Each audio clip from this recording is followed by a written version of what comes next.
Hi guys, welcome to our third session for week 1 for DES 246. Today we are going to go through the announcements, the storyline creation, successful storyboarding. We're going to talk a little bit more about that. 12 principles of animation, examples of a simple animation. And then we're going to take a look at Adobe Animate and go over the assessment that you need to do this week.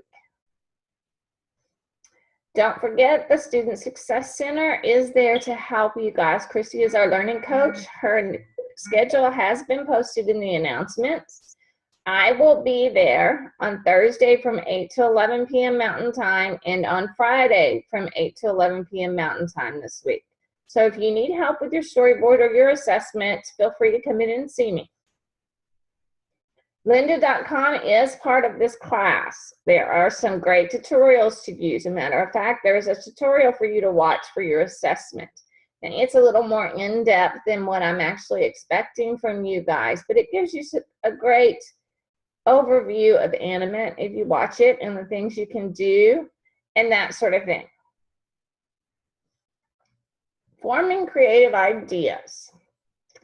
This is to help you create your storyline, that nice paragraph you have to write me. Who is the company?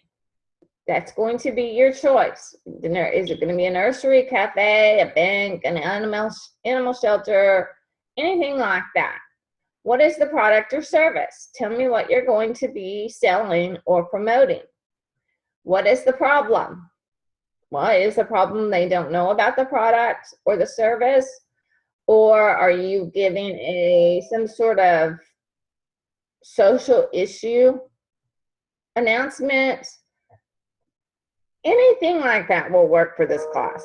What is the obvious solution? The things that need to happen to fix the problems. So what needs to happen? Do they need to sell this product? Do they need to notify the public of the problem?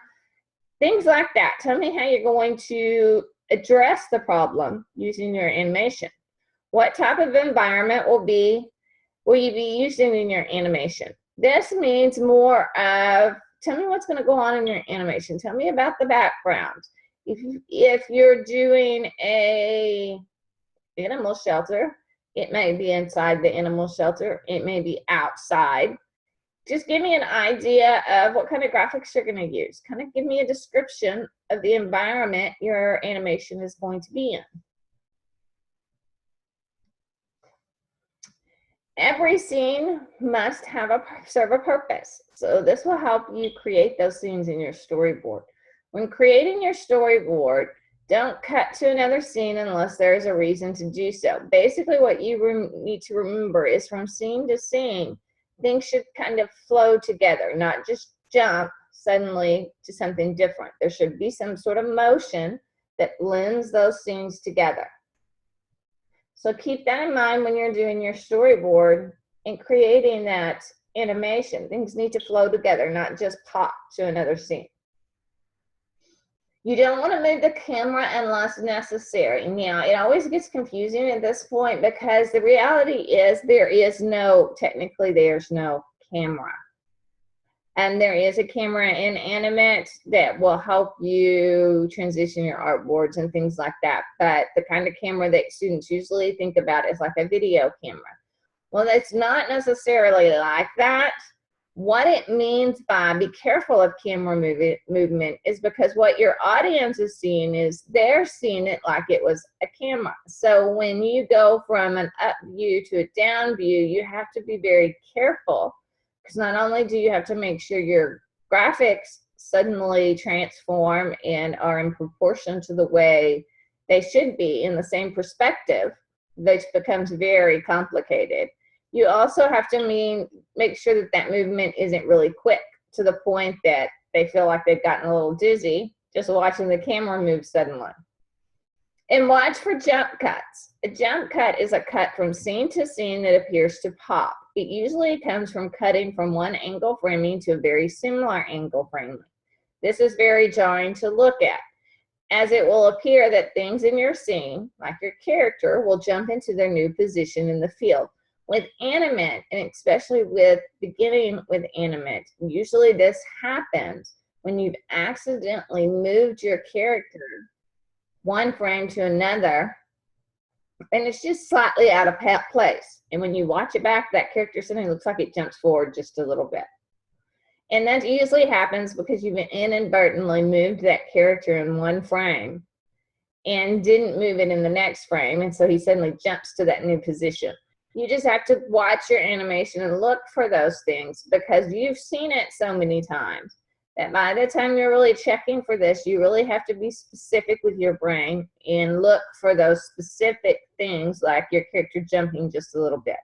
Because while it may not seem much to you, the user, which is going to be their first time watching it, is going to notice it immediately, and it's going to look way more major to them than it probably is, or it looked to you. So be sure when you're testing your animations, you're looking for things like that. Watch your composition. Be sure that you make the most of your negative space. Don't draw a little tiny character in your frame and nothing but background around him unless you are doing it for a reason, such as showing how alone the character is, for example. Watch your axis. In a scene, there is an imaginary line called an axis. It is a line that your camera can never jump across. Consider, if you will, two characters speaking to each other. The axis would be found by drawing a straight line through the center of these characters. Think about the cartoons or the animated movies you've watched, and think about every time you can think of as an example where two characters are talking to each other. How are they usually facing one another? Do you usually see the back head of one and the front of the other? Or are they usually profile? Normally profile, but they've been doing those different camera angles with the back, but normally that's right. 90% of the time they're profile, where you see at least part of the face on each character. And that is what that axis is talking about. You have to be very careful. There are instances where you do see the back of the character's head. Usually, if you see the back of the character's head, it's still over just enough that you still see a little bit of his cheek and his mouth moving while you see the front of the other character. That is the axis it's talking about, because if you put the camera directly behind the character, you're not going to see the other one, right? So there would have to be a very good reason that's happening. So make sure you're conscious of that sort of thing when you're making your animation, because to the viewer, things like that look kind of weird, especially when there's not a reason for that to be happening. Avoid complicated angles. It is highly recommended that you avoid overcomplicating your camera angles. If you do not need to have an extreme upshot or downshot, again, only do these if there's a specific reason, like a character's looking down a hill or something like that. Otherwise, it becomes not only very difficult to animate that way, it also becomes very difficult to create your graphics because of the perspective. I'm sure all of you have a little bit of experience by now, or at least played around a little bit with trying to draw different perspectives.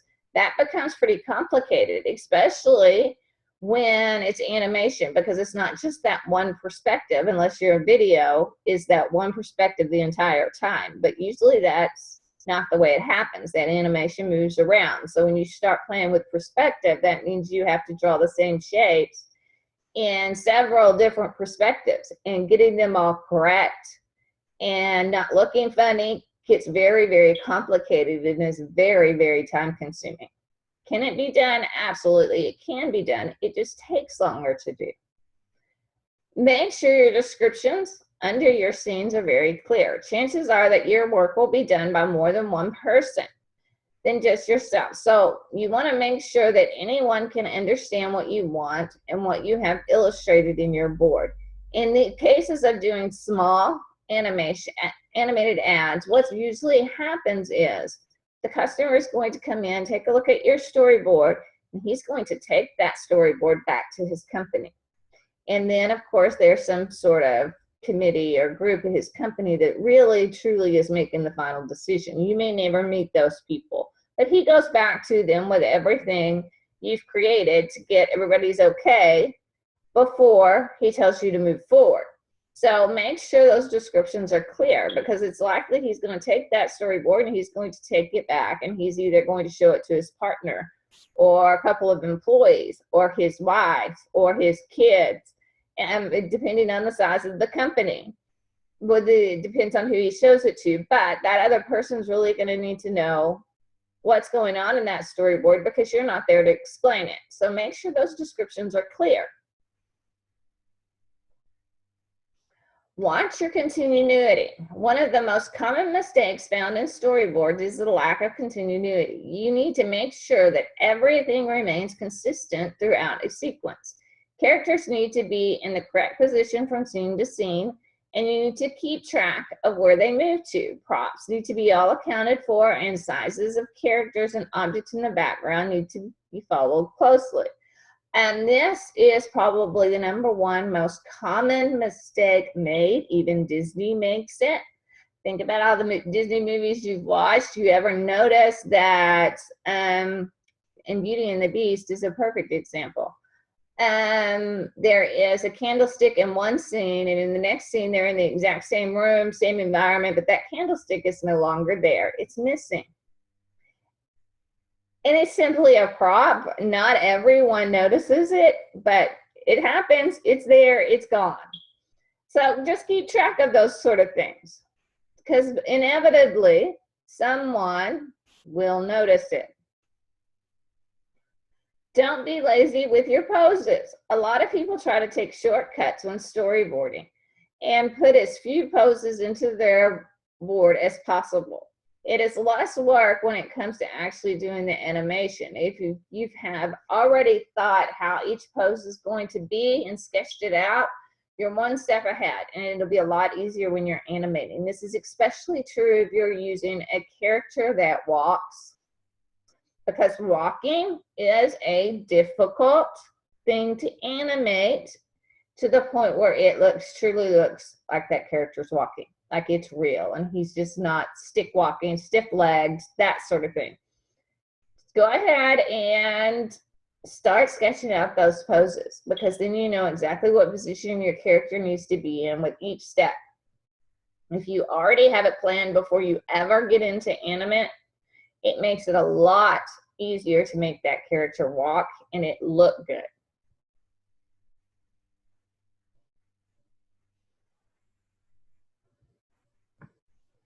Yes, Lori, you notice those little things too. Yeah, see, I noticed them too. And it's more prone to people like us, graphic designers, to notice those things, simply because that's what we do. We illustrate and we put things together, so we notice placement more than normal people do. I mean, we look at everything around us and get inspiration off of it. We walk into a store and may go straight to a product that we don't even really need or want, but we're looking at it because the package design is cool. How many of you have done that? My boys hate going shopping with me because I do it all the time.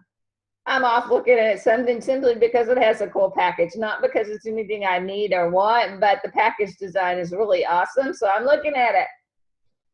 We notice things like that, and that falls over into every aspect of our life.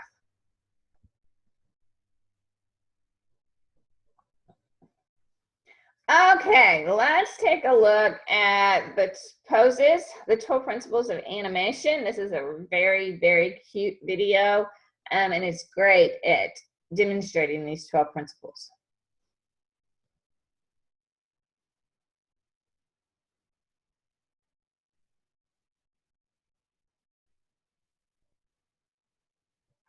Come on.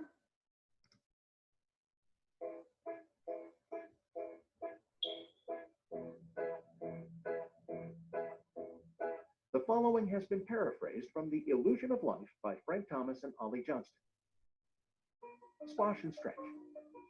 This action gives the illusion of weight and volume to a character as it moves. Anticipation. Prepares the audience for a major action the character is about to perform. Each major action is preceded with specific moves that anticipate for the audience what is about to happen. Staging. It's the presentation of an idea so that it is clear. Straight ahead and pose to pose. Pose to pose is charted with key drawings done at intervals throughout the scene. Is that better? Straight ahead animation starts at the first drawing and works drawing to the end of a scene. Follow through and overlap. When the main body of the character stops, all other parts continue to catch up to the main mass. Nothing stops all at once. Slow in and slow out. As the action starts, we have more drawings near the starting pose, one or two in the middle, and more drawings near the next pose. Fewer drawings make the action faster, and more drawings make the action slower. Arcs. All actions, with few exceptions, follow an arc or slightly circular path. Arcs give animation a more natural action and better flow. Secondary action. It's an additional action in the scene used as a supplement of the main one in order to reinforce it and add more dimension. Timing. More drawings between poses slow and smooth the action. Fewer drawings make the action faster and crisper. Timing maintains the appearance of an object abiding by the laws of physics. Exaggeration. Remain true to reality, just presenting it in a wild or more extreme form. Solid drawings. It means taking into account forms in three-dimensional space, giving them volume and weight. Appeal. It's a quality of charm, able to please the viewer's eyes. It's the charisma of the action.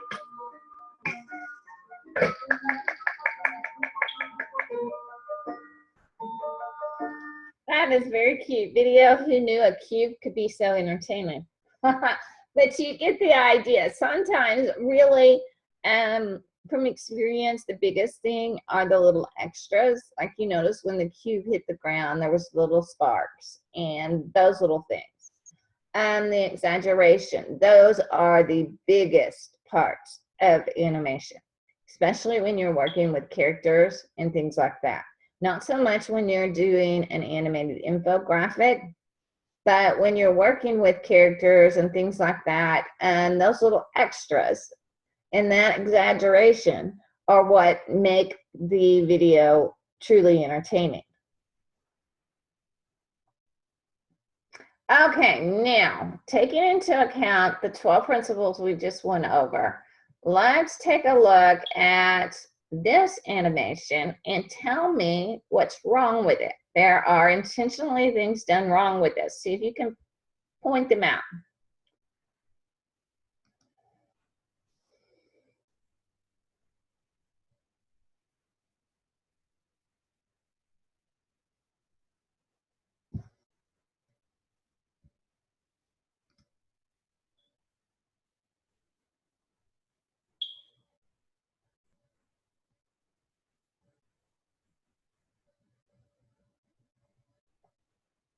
Yes? There's some grammar issues going on there.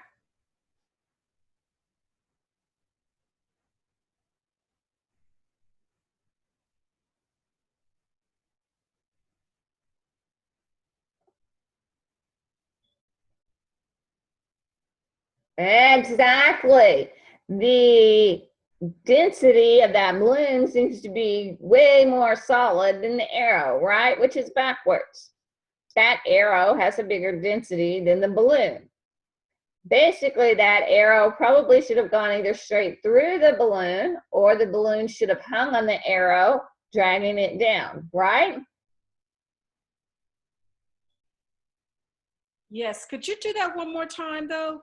Because I was seeing some other things too, and I was just wondering, the recording. This one? Okay, yeah. Thank you. The biggest issue is the grammar. That's always a big, huge mistake, and always a very easy one to make. Always have somebody else look over your animation just to proof the text. The next most common mistake is exactly what I demonstrated here. The density of one object being completely wrong, which throws the whole animation off and makes it look a little funny because somewhere in the back of your brain you're going, that's not right. Something's wrong with that. And in being the common person, your common user, it may take them a little bit to figure it out, but eventually they will. And as we know, everything gets posted on social media, guys.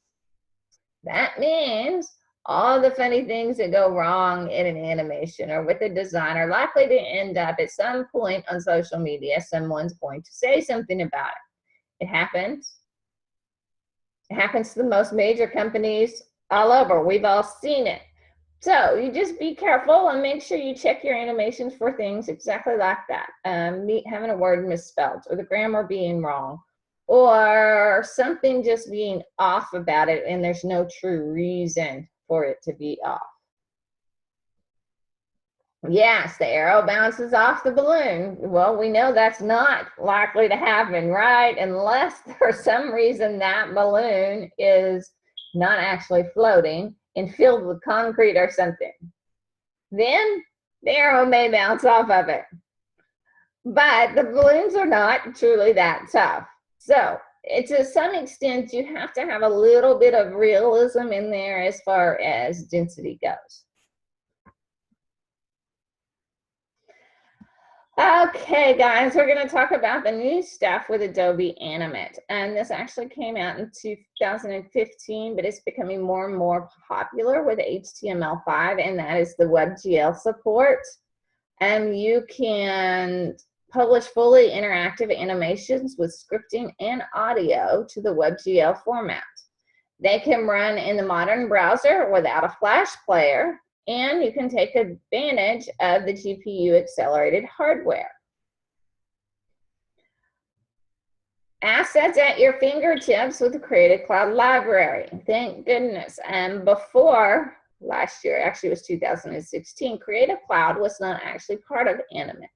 So you didn't have that access to it like you did in all the other programs. You do now. So that means if you created stuff in Illustrator, you can drag it into your Creative Cloud and then just open Animate and drag it out.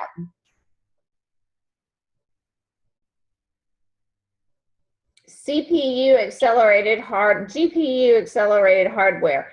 And that would be, it's server side for like websites and things like that. Remember a couple of years ago, you couldn't watch a video unless you had a Flash player downloaded to your browser. Well, with the invention of HTML5 and WebGL, you can now view videos directly in your browser without Flash because they are not Flash-based animations. They are JavaScript-based animations. So you don't need the actual Flash player. It will just play in the window browser. So for web designers, that's especially useful because we don't have to do anything special except for make an iframe tag. And for users, it's much simpler because I don't know about you guys, but I hated that Flash plugin. Every time I wanted to watch something, it told me I needed to update. It used to drive me nuts. It was never up to date. Yes, you can pretty much say Flash is gone. There you will still find some Flash videos. They may never actually totally disappear, but for the most part, videos are not being made in Flash. They are being made in HTML5, which your Canvas using Animate or through JavaScript, that sort of thing. You have greater flexibility with vector art brushes, and Animate now has some built-in brushes just like Illustrator. So you've got all kinds of creative assets in Animate just like you do Illustrator, which is awesome because before this you had to hand draw all that or make it in Illustrator and then move it over and that sort of thing.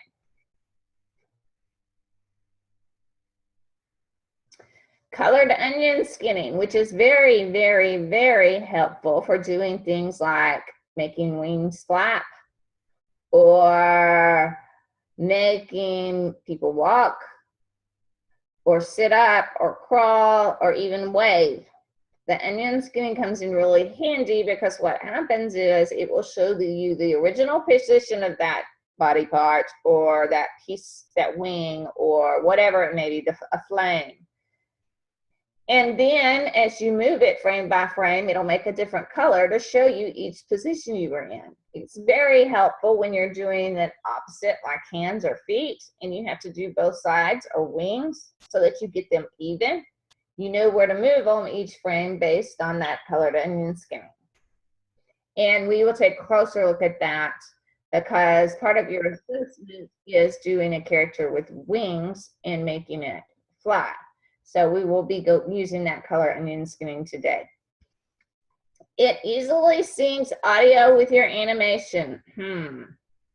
This is somewhat true, but Adobe is still having some issues with the HTML5 and the JavaScripting as far as the timeline goes. I will not say it's easily done. There's a lot of script you have to do to get your audio actually synced to your file now. It's not automatic. My honest opinion is, as of right now, it was much easier to do in Flash than it is to do in Animate.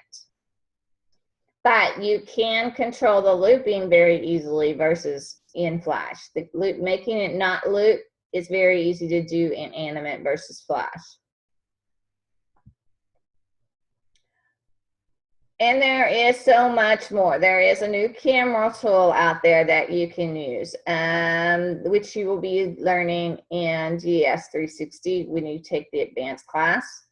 And we may take a look at it if we have time this mod, but it's not something you guys are going to be required to mess with. The camera is a really cool function for changing, zooming in, and things like that on your artboard. But for the most part, you won't be playing with the camera because you're just beginning, and that's more of an advanced feature. You will have the ability to export as an OAM file. It will also import SVG files directly onto the stage. You can do that using Creative Cloud or the file import option, which is new. Used to, anything you placed into Flash became a bitmap or a JPG. Now you can actually bring in vector shapes, SVGs, and so you can scale them, make them smaller or bigger without worrying about pixelating them or them looking fuzzy when the animation is exported. So that was a big change and one that truly improved Flash to Animate. Okay, your week one assessment. As I mentioned earlier, there is a video tutorial that for you guys to watch. Take the time and watch it. It's really it's not very long. It will show you some of the cool tools you can use in Animate and things like that. Give you some inspiration for creating this assessment. But again, that video is a little more elaborate than what you have to do for this assessment. I'm not expecting anything as elaborate as what you're going to see in that tutorial. Your assessment must include the minimum requirements. The list below is not a step-by-step on how to do your animation example. It's kind of like a checklist, not a step-by-step. In order to be able to create the correct type of symbols for your creature to animate it on its own timeline, you will need to watch the tutorial or join or watch the live session. We're going to go over that in just a little bit. The first thing you're going to do is create an HTML5 canvas document using Adobe Animate. Make the stage size 500 pixels by 350 pixels. You're going to make sure the frame rate is set at 24 FPS. That is the default frame rate. So unless you've already been in Animate changing settings, it will automatically be 24 frames per second. But I will show you how to check it. You're going to make the animation 10 to 15 seconds long, and it only needs to play once. You're going to draw a creature using any or all of the shape tools. You're going to add some type of wings or something that will animate to make it look like the creature is flying. Step 5 and 6 can be done in Illustrator. I strongly suggest you start playing with the drawing tools in Animate, and they do some really cool stuff. And like I said, it doesn't have to be anything too complicated, guys. Something truly simple, just a little creature or whatever. I've had students do Martian spaceships flying around the moon, things like that. It doesn't necessarily have to have wings, but if it's flying, there needs to be a reason it's flying. A spaceship is a reason to fly. An airplane is a reason to fly. That sort of thing. So if you don't want to do the wings, you can do something kind of like that.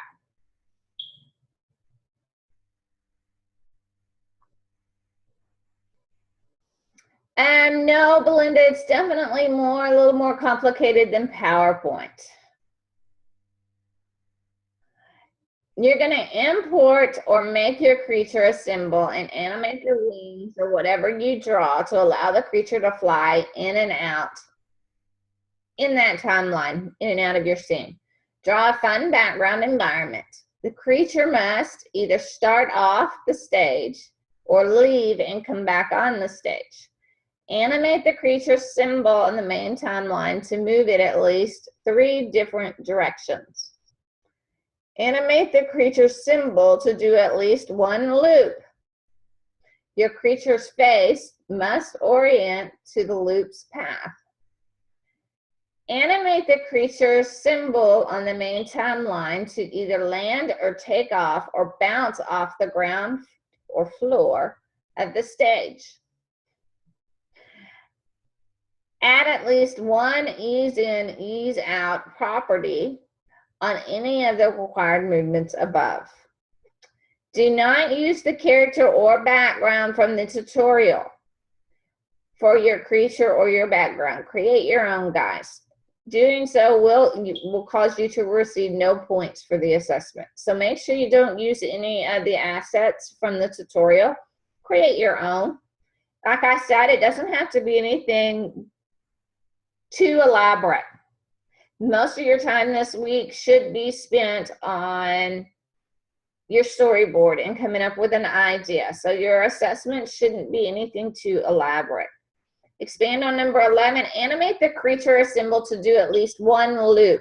And that loop means just like you're thinking like a roller coaster. You know, when you go on a roller coaster and it loops over, and we will go over that in the demo, that there is a way to orient your object to the path so that when it flies over that loop, it is a natural upside down movement before it comes out straight again.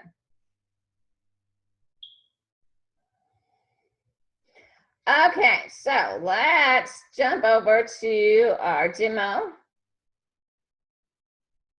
and take a look at what we've got.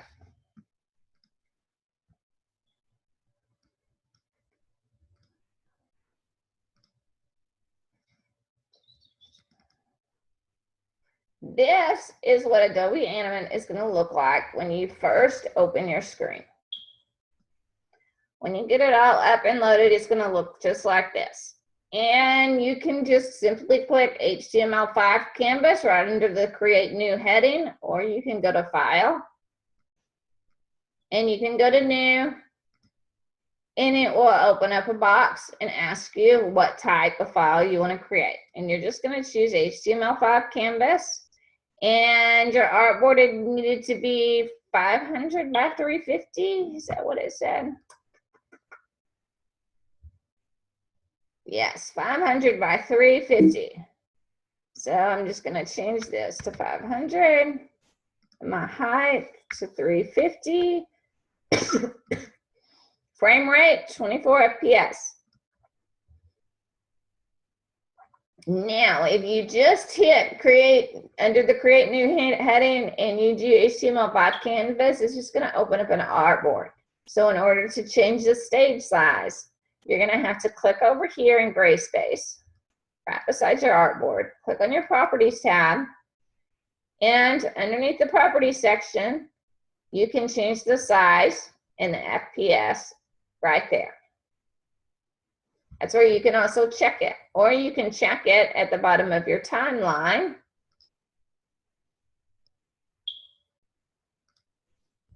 Right here. Oh, no, that's the frame number. Sorry, guys. Right here. That's your FPS right there, 24. This is the frame number I'm in, and this is the amount of seconds. So if I were to put frames in here for 24 seconds, that 0.0 would show 0.1 for 1 second. And that's the other thing you've kind of got to get used to figuring out is if you're 24 frames per second, how many frames are in 2 seconds? 48. That's right. So this animation has to be 10 to 15 seconds long. So 10 seconds is 480. 240 frames. 240, yep, I'm sorry. Yeah. So that means you need a minimum of 240 frames in the animation for the assessment. So keep that in mind. So let's do a demo on the assessment. I think we'll try and get in a few basic tools here that you guys can get used to and have some fun with. Let's take our square tool, and just like Illustrator, you have a square tool, you have an ellipse tool, oval tool is what it's called in Animate, and you have the polygon star tool. The polygon star tool can either be a polygon or a star. Once you've chosen it in your properties panel over here, you're going to notice some options. Under the tool settings, it says options. If you click it, it opens this little tool setting, and it says style, polygon or star. Polygon, pick the number of sides you want. Same with the star. Pick the number of sides you want. So there is a star tool included. It's just under this little polygon shaped icon. We're going to start with our square tool. Yeah, I'm just going to make it black because we're actually going to change that color in just a second. Now I'm going to do a sky background here for a second. So I'm going to open my color panel up here. If you don't see these icons, all of them are under Windows. You just need to go up and choose color. There's your align, your swatches, your transform. Your properties panel is at the top.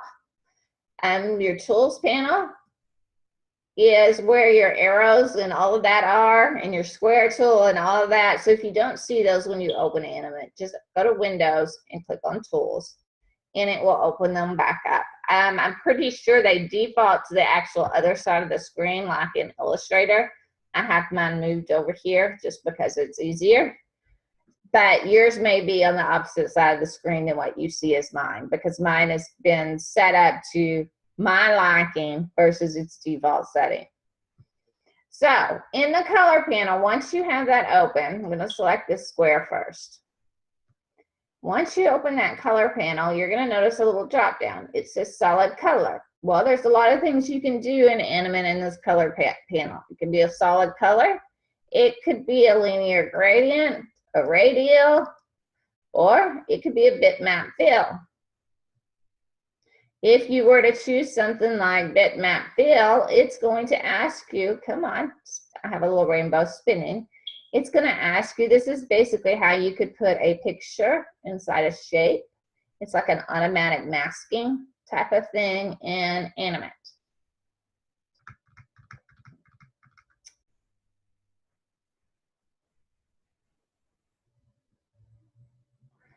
Come on. Don't you guys just love that little rainbow wheel?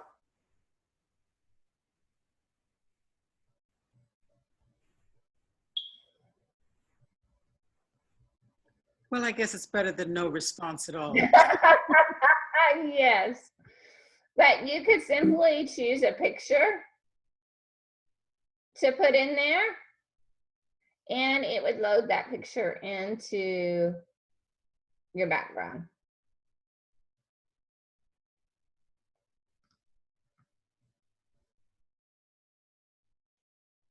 There's my car, my child totaled. And it would automatically put that image into that shape. And it suddenly becomes a bitmap.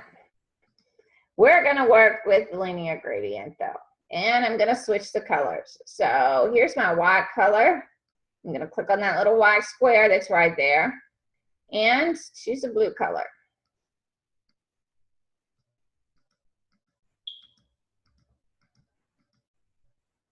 And then click on that darker, the black color.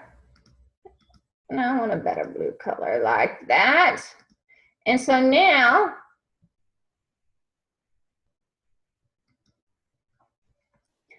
I need to switch this around. It's not quite the direction I want it as far as sky goes. So on your toolbar with your square tool, if you go to your transform tool, the square that has little dots and the arrow on it, your free transform tool, and hold your mouse button down, you see a gradient transform tool. So I click on it, I click on my shape, and I have these little options. You can spin this around and it's going to change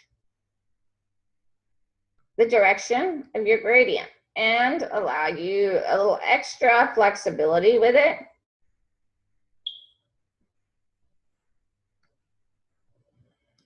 Move it down just a little bit.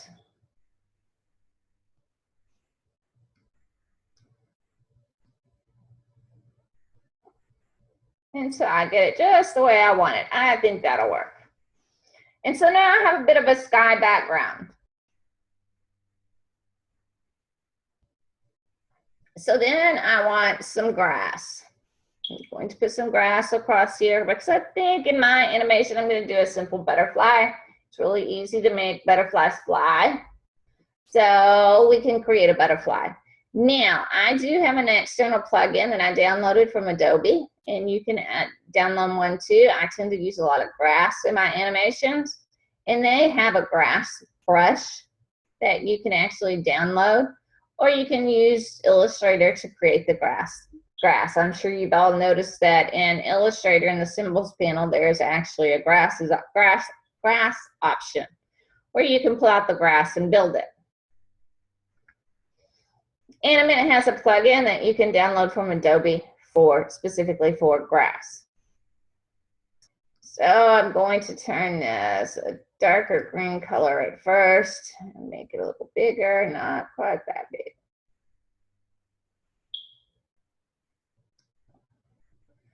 And I can paint some grass across here. Like that. I can go in and get a little bit of a lighter green and paint some more grass.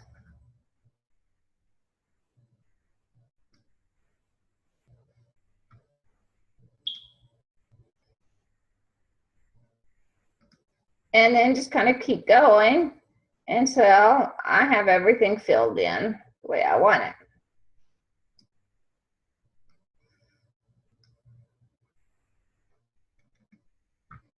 Make this a little bit smaller.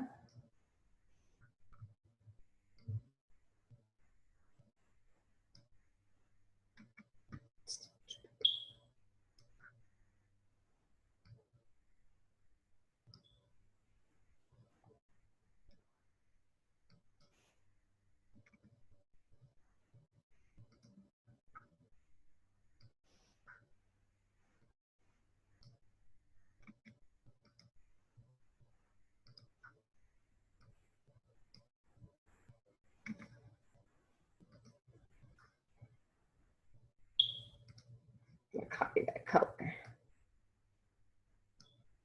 That's a little bit better.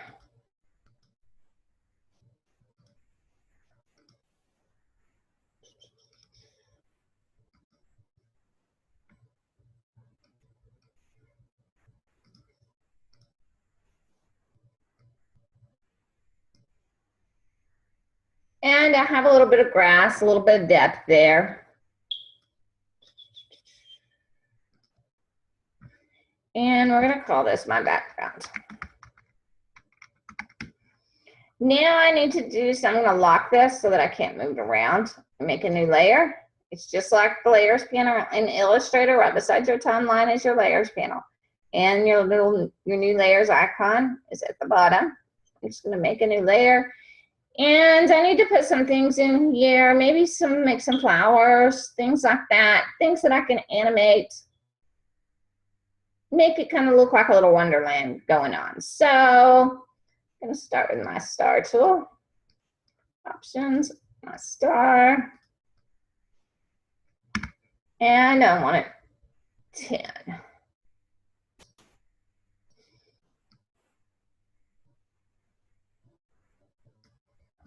That. I'm going to double click it so it selects it all. And I'm going to come over here to my properties panel. Now you see these little dots I have on it right now. This is more of a bitmap vector, meaning I could select just little pieces of it and remove it, or I could select the whole thing. What I want to do is turn it into an actual object, a drawing object. So I'm going to do create object, which turns it into a points and lines vector instead of a dot vector. That way it becomes one single object, and all I have to do is click on it in order to move it around and not have to double click on it to make sure it's selected. One click selects it all. I'm going to change my stroke color.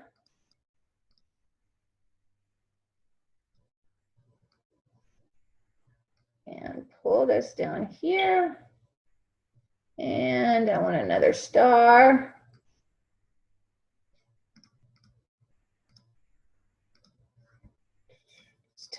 Let's 5.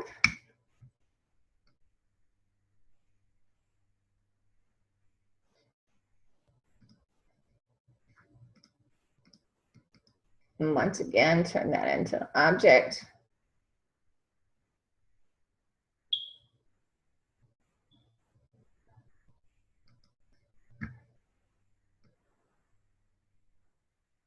And I'm just going to kind of overlap them here. It's not quite bright enough.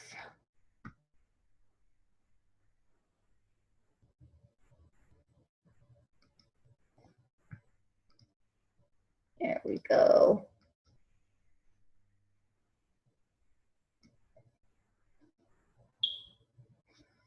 And I'm going to grab my circle tool, make just a little bitty circle. And you can turn on your permanent drawing tool.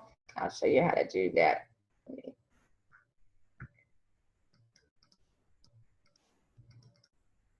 Oops.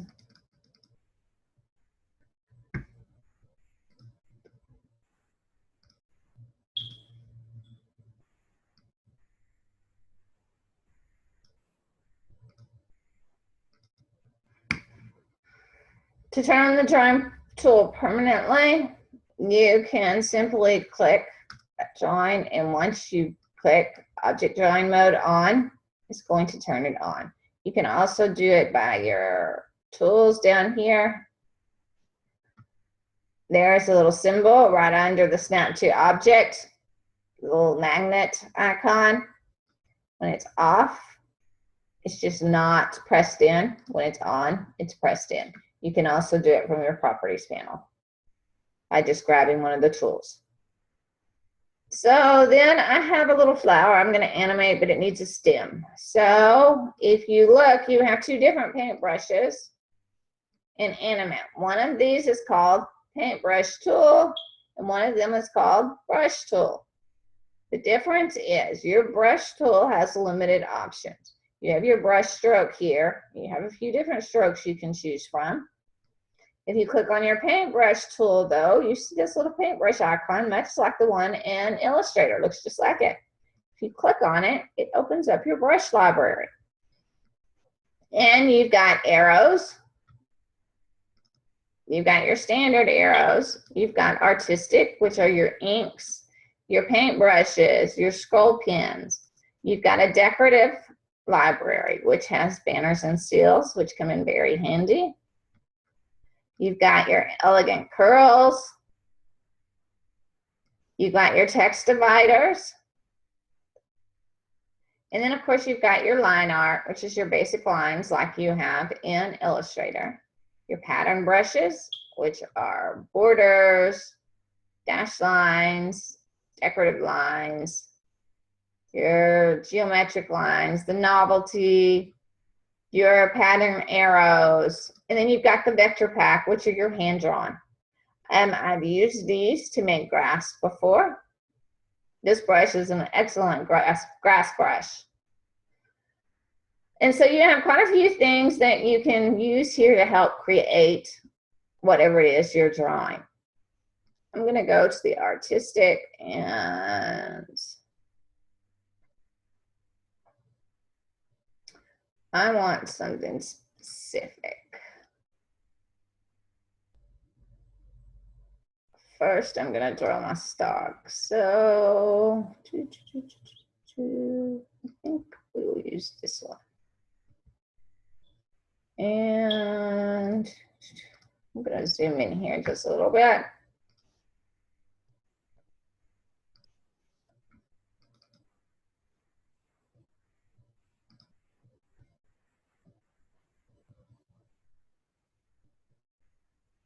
I'm going to end up having to erase some of that, but that's okay. I'm going to draw this up here. And click on it and make it bigger.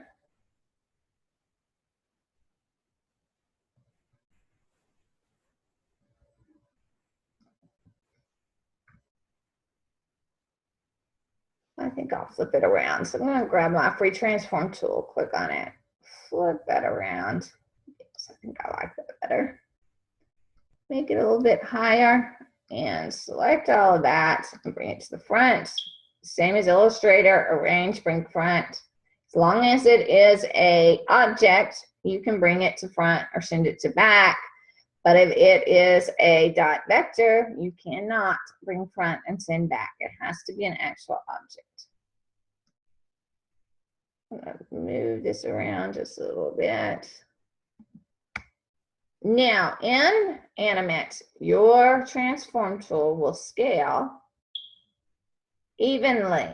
So if you need to scale just one side, like in Illustrator, I'm sure you're all familiar with holding the shift key down to scale so all the proportions scale correctly. In Animate, it automatically does it. So if you need to scale just one side of something, then you have to hold down your Option key. I'm going to scale that up just a little bit and change the color. It's purple right now. I'm going to turn it to a green color. Come on.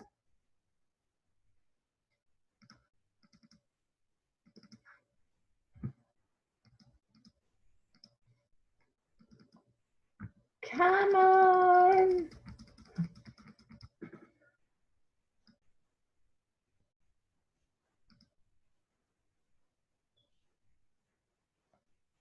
And it's thinking.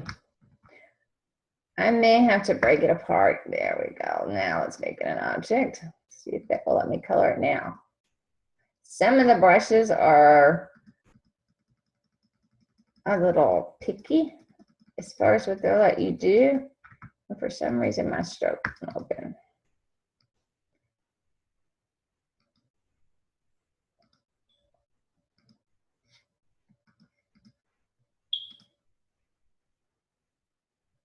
Come on, I changed your color.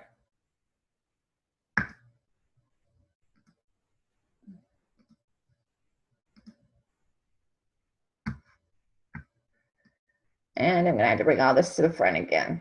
There are a few things, that marker brush is what I was using here, was the marker brush.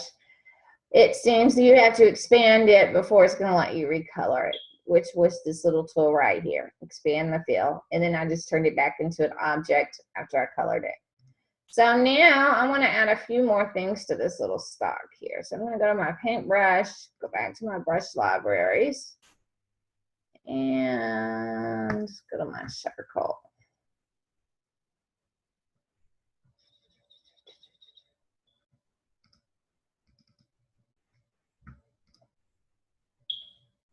Go to darker green, smaller color.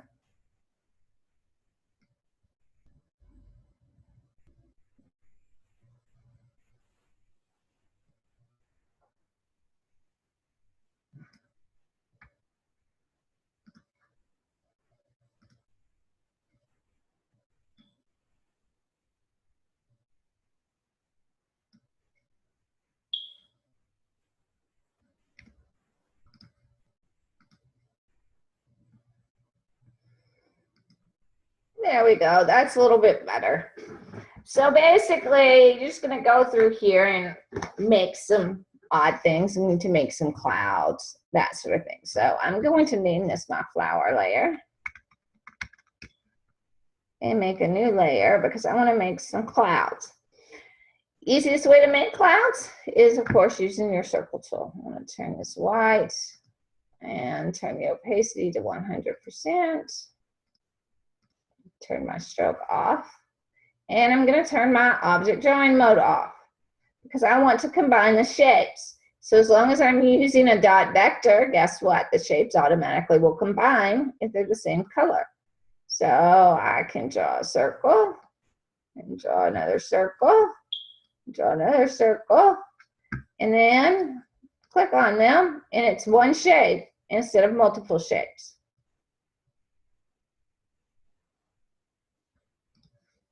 So then I can add some different cloud shapes.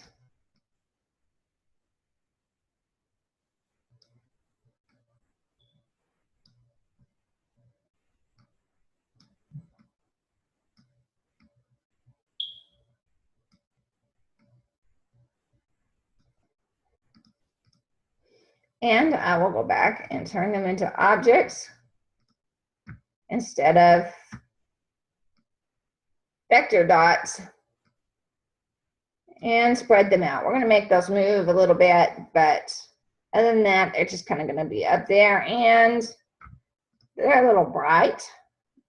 So I could go back in and simply lower that opacity some. That.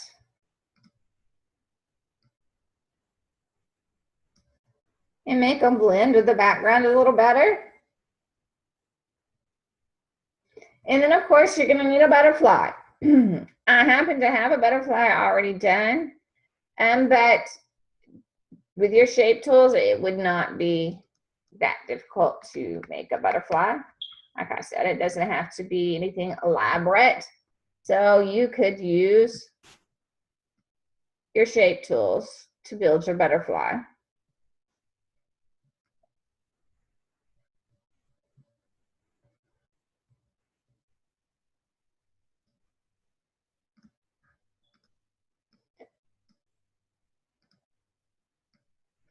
And if you hover over the edges, you can actually change the shape.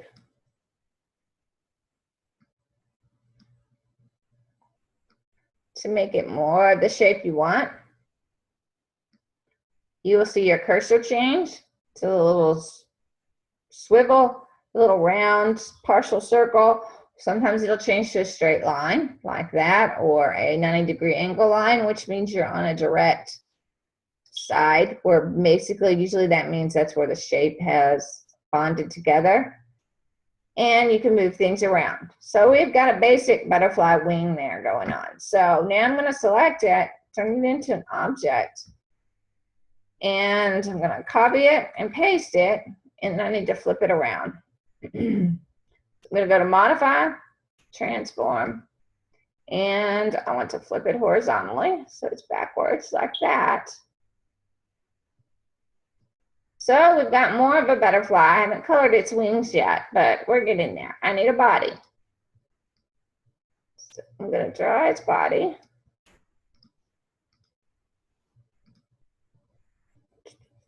Turn it brown. Turn my opacity, turn my opacity back up.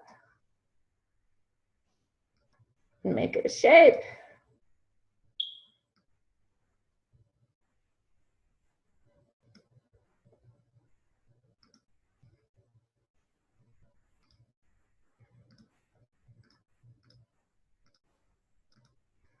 Looks like my opacity is light on this too. Turn that up. And I need to pick a color. I think I'll go with a gradient color here too. Except for this time, it's pink.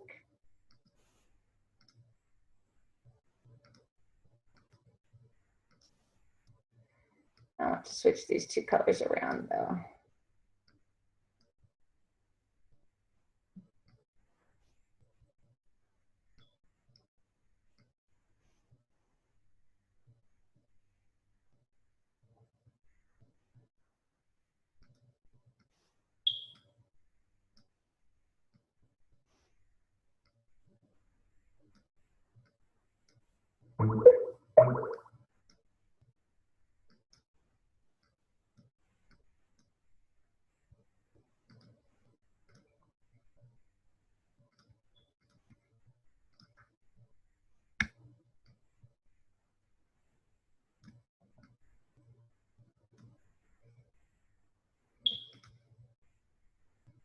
There we go. And we've got a nice, simple butterfly. So it is nice and simple. It needs to fly, of course, but for now, it's just a simple butterfly. And I've got a flower over here, and you could make some more flowers, or you could do it simple. I'm more interested in you guys making things move. So I'm going to name this layer butterfly. And then we're going to do a few things. So I need at least 240 frames, right? 10 seconds. So I'm going to go out to frame 240. And it's kind of like highlighting text. You probably won't get this the first time. It takes some practice. And you can't start in the frame that is already highlighted. You have to start in something that's not highlighted. But it's just like highlighting text in Word. You have to do it all in one motion. Click or hold your mouse button and drag. And it will highlight all those frames. And then I'm simply going to right click and insert frame. Gives me 240 frames in all my layers. And then I can go back and add animation. So we'll start with a flower. I want that flower to do a few things. I want it to move the entire time we're animating. So I am going to go to the first part, click on that little piece of the background, and grab my black arrow instead of my transform tool. And I'm going to right click on it and do create motion tween. It's going to say the selected item cannot be tweened. You must convert to a symbol first. I'm going to hit OK. It's automatically going to make that little piece of the flower a symbol. Doesn't have a name, that's fine. It's nothing too important. This week, I'm not worried about you naming your symbols. So you can just create motion tween and they can have the default names. And then it's going to ask me what I want to do. If I do select everything and then I go back and click on that flower, you see my properties panel changes. I could do all kinds of things here, from making it fade out to fade in to doing those kind of simple things. Or I could go back and click on a frame in the motion tween and you see my property panel changed again. This time it says rotate. That's what I want to do. I want it to rotate. Let's see, we've got 10 seconds. I want it to rotate 5 times. And I want it to go counterclockwise. So if I pull my playhead, you see it's rotating. I'm going to do the same thing to this piece. I'm going to click on the lighter part, create motion tween, hit OK. Click back in that frame. And I want this one to move 5 times as well, but this time I want it to go clockwise. So now if I pull my playhead, both pieces move. Only problem is that star seems to move a little weirdly, doesn't it? So I'm going to go back to layer 6 and click on it. If I do orient to path, let's see what happens. Whoops, did I turn off my rotation? Yes. 5, counterclockwise. Oh, it's not going to let me orient to path when I automatically rotate. So how do you fix that? Because the only reason we notice that it's off is why? What's telling us that it's not rotating completely, that it's not completely centered? The dot. The dot. So if I take this dot and I select it, I'm going to cut it. Go to this little light part, double click it so I get inside the symbol, and I'm going to go to edit, paste in place. Where did my dot go?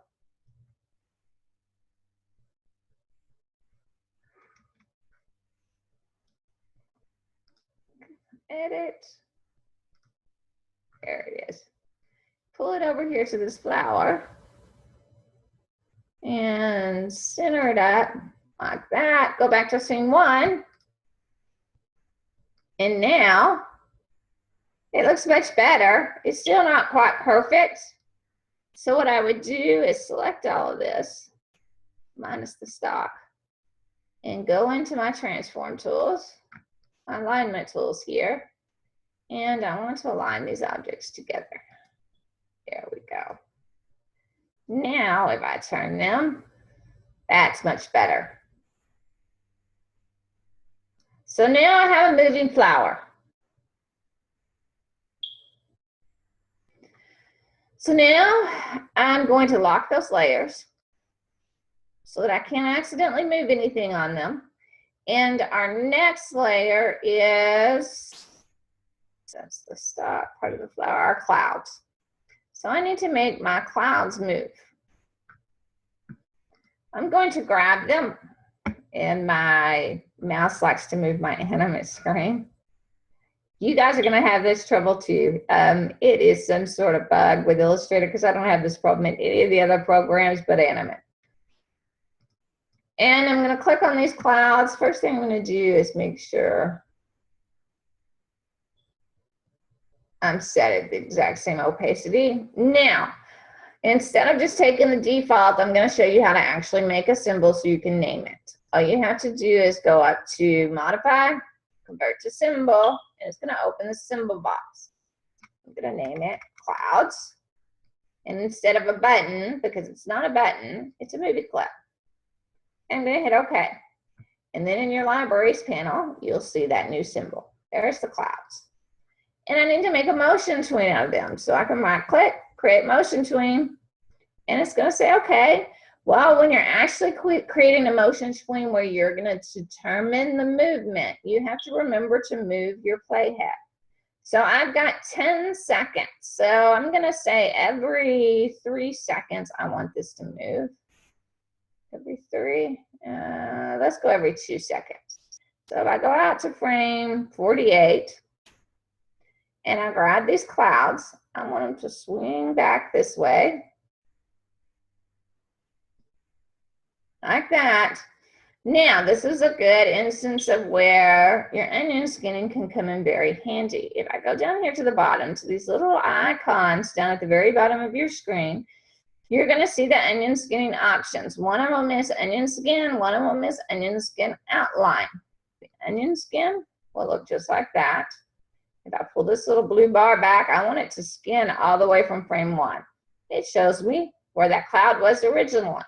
If I turn on the outlines, it makes your symbol itself disappear and just shows you the outlines of everything. I rarely use that one unless I'm working on an animation that is very, very complicated and has a lot of graphics.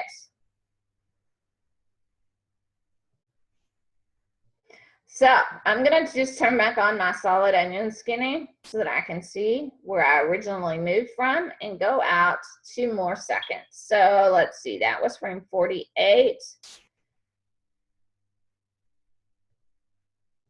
So frame 96. Right there. Pull this back to frame 1. And I'm going to make my clouds just kind of sway in the sky a little bit. I'm just going to go a little past where they originally were, like that. And then go out 2 more seconds. So let's see, we're at 96.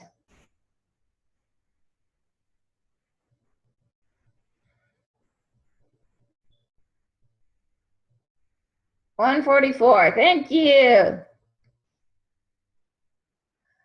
And at 144, I'm gonna bring that cloud back. And then 2 more seconds. That puts me, does that put me directly at 240? No. 192. 192. And I'm gonna bring them back again. And then at the very end, I'm just going to drag these clouds back just a little, not quite all the way as far as I've been going, just a little less. So now if I turn off my onion skin, I pull that playhead back, we can see those clouds are going to kind of bounce back and forth for us. So if I hit play, and we watch it,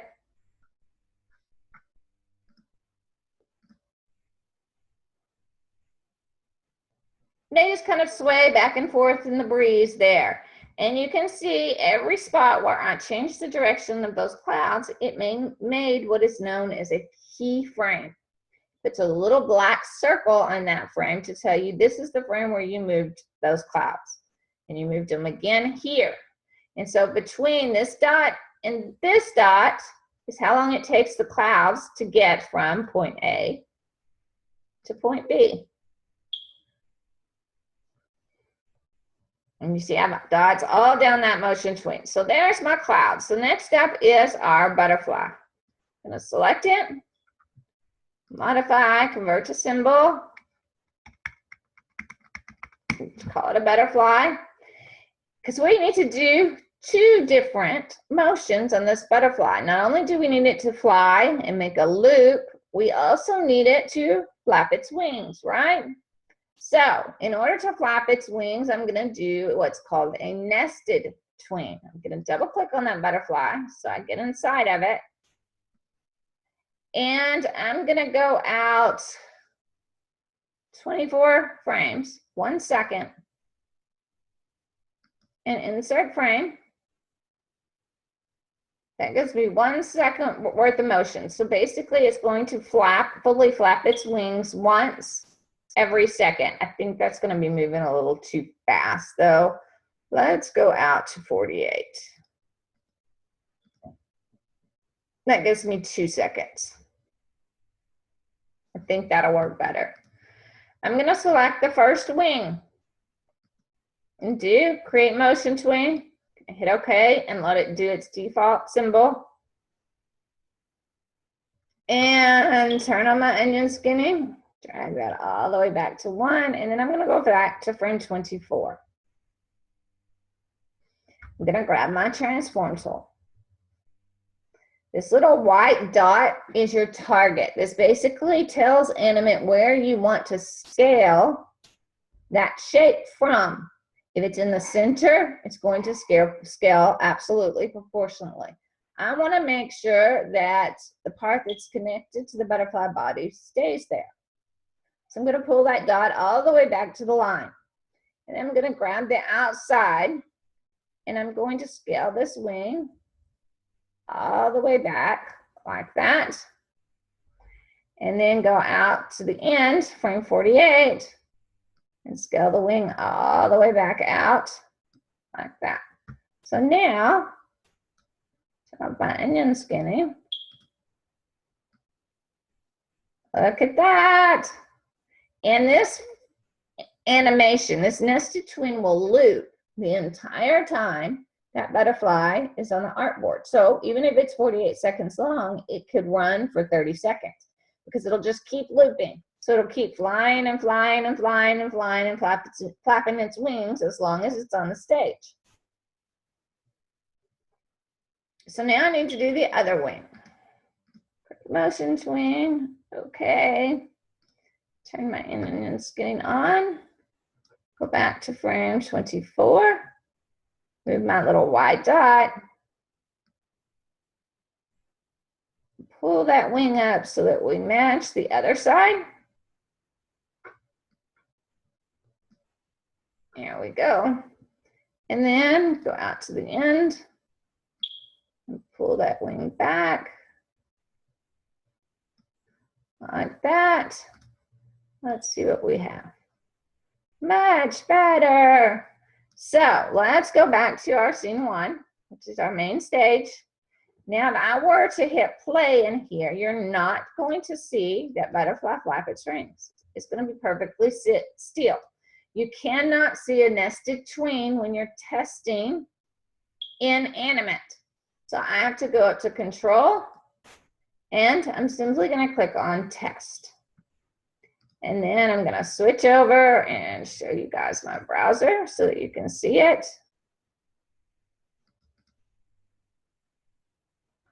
And now I can actually see that butterfly flapping its wings.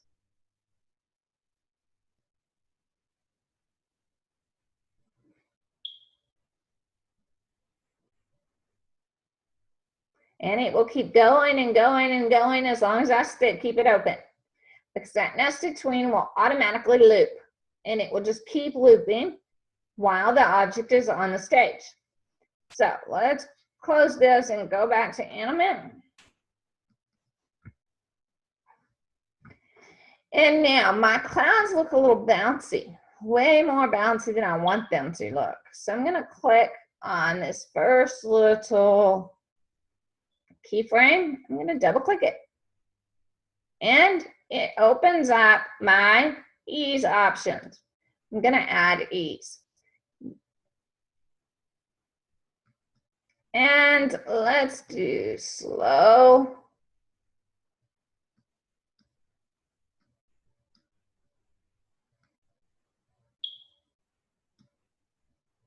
That's better.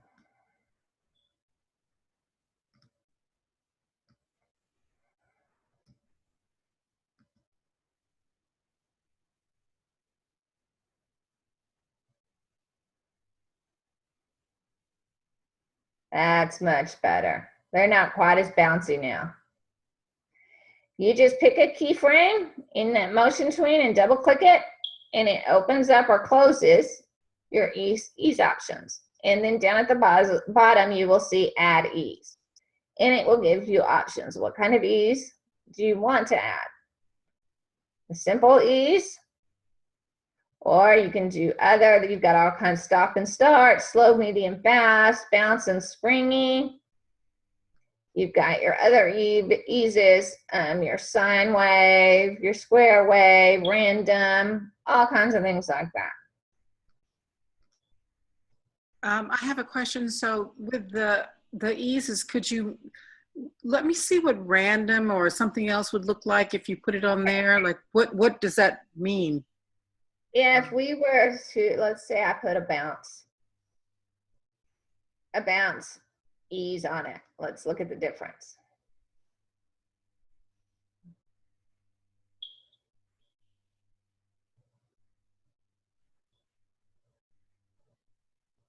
It's a little more springy, speeds up the, see how it speeds up the animation there faster than what it was before.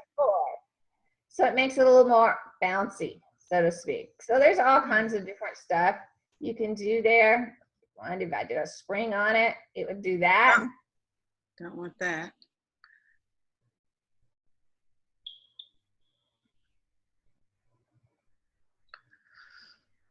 So there are all kinds of things. Definitely play with these. You can do custom. Most of the time, I rarely use the custom because they have such great filters in here already that these work really well. But you can customize the regular ones by changing the easing. So if I did just like a sine wave like that, see what happens there? Oh yeah, it doesn't go up and down. It just goes back and forth like basically, yes. Basically what's happening is it's speeding up and slowing down your frames without you having to add additional frames in between it to get that effect. It's just a simpler way to do it. So that would be good if somebody was, or the object was supposed to be shaking or something, you think? Is that? Exactly, yes. To make like an earthquake effect or vibration effect. the eases are great, or to simply slow something down, like my clouds were looking awful bouncy until I slowed them down. And by the ease is when you click on the cloud and then something comes up, or where was that? I couldn't, the screen kind of hides it. When you're on a key, once you've made a motion tween, your timeline looks like this. If you go to that motion tween and then double click the blue part or a keyframe, it opens up your ease options. Okay, double click the blue. And then you just click at the bottom. On yours, it will say add ease until you've actually added something, and then it'll show what you've added. Right now, I have a simple slow on there. Okay, thank you. I have a question. Uh-huh. I didn't understand why we didn't take the butterfly time frame all the way out to the 240. Because it was a nested tween. Basically, what I have it set at is that wing will flap, a complete flap, open and closed, every 2 seconds. Because I have 48 frames. So the wings are moving kind of slow, but this nested tween will loop for 240 frames. It will continue to play itself. So it doesn't need to be 240 frames long. I just need to show those wings flapping one time. And how do we do the nest? When you make your symbol on your main timeline, it makes one solid object, makes the symbol. If you double click on it, you get inside that symbol, the butterfly symbol I made.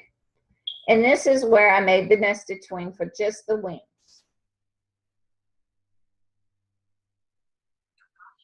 Okay, I'm gonna have to rewatch and test it myself. Right, yes. Now we need to make this butterfly fly. The first thing I'm gonna do is move him off my artboard. And I'm gonna make a new layer because I want this butterfly to fly on a path. I don't want it to necessarily be random and have to make a bunch of keyframes in order to get my butterfly to fly. I'm going to take my transform tool first because my butterfly is going to fly on the screen like this. Go back to that blank layer and grab my brush tool. Just want a standard brush. I'm going to use a black stroke.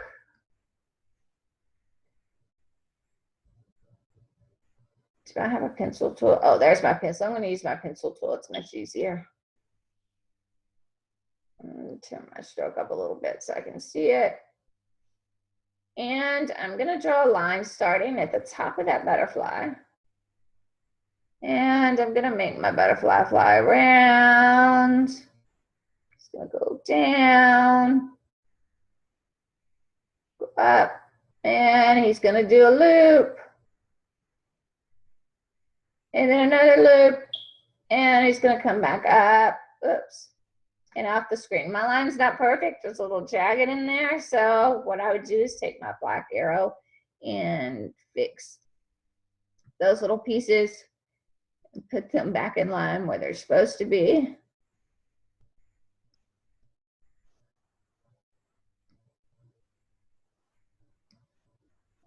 That looks pretty good. Then I'm going to double click this line and go to edit. Gonna go to cut. I'm gonna go back to my butterfly, right click, create motion tween, go back to frame 1 and click in it, and I'm gonna go to edit, paste in place. And look, it automatically took that line and made a motion path. So if I pull my playhead, let's see what happens. Now my butterfly looks kind of funny. He's not flying the right direction, is he? So I'm going to go back to frame 1, click on frame 1, and in my layers panel, I'm going to do orient to path. So now my butterfly flies. My path is not, he's oriented to the center. We need to change that. I'm going to go to edit, undo. And here's my center. I actually want him to start down here. I'm going to right click on my butterfly and go to reverse keyframes so that he starts here. And then I want to take this, grab my black arrow. Come on. No, not the whole thing, just the path. There we go. I'm going to grab that path. Oh, nope, it didn't let me grab it yet. Come on. Just my path.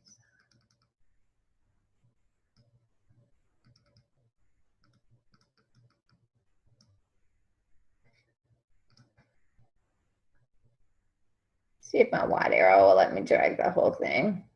There it goes. And I want to move that path to the very tip of my butterfly.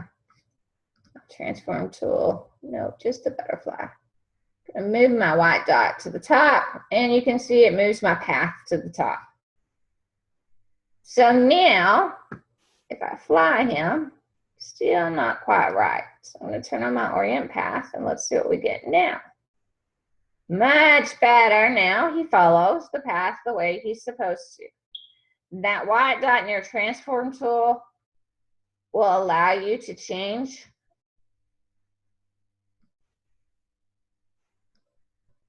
where it's anchored at on your character. I want him to fly off the screen though, so I'm going to scoot this path over like that. So now I have a butterfly and I have a path. So let's go back and test this again. Control, test.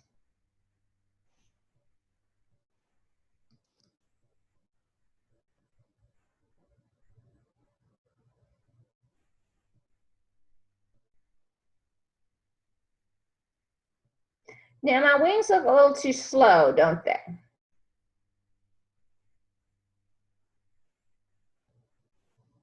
They look slow, and the butterfly doesn't look like it's, it looks like it's gliding like a plane as opposed to the way butterflies fly. His wings are moving just a little too slow. So I'm going to go back into animate. I'm going to double click on my butterfly to get inside of him.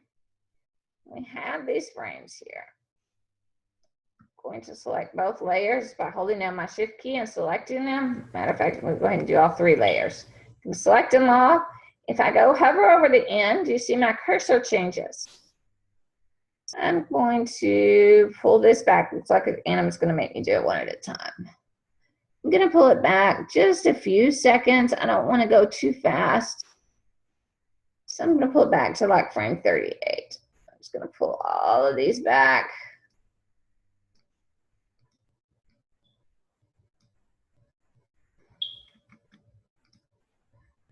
Highlight these and remove them. And save it. Scene 1. Control, test.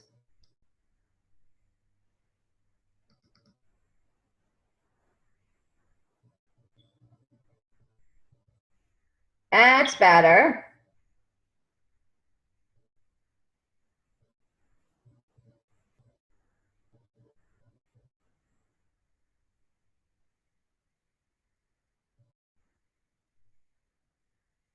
Still a little too slow, I think, but definitely better than this option.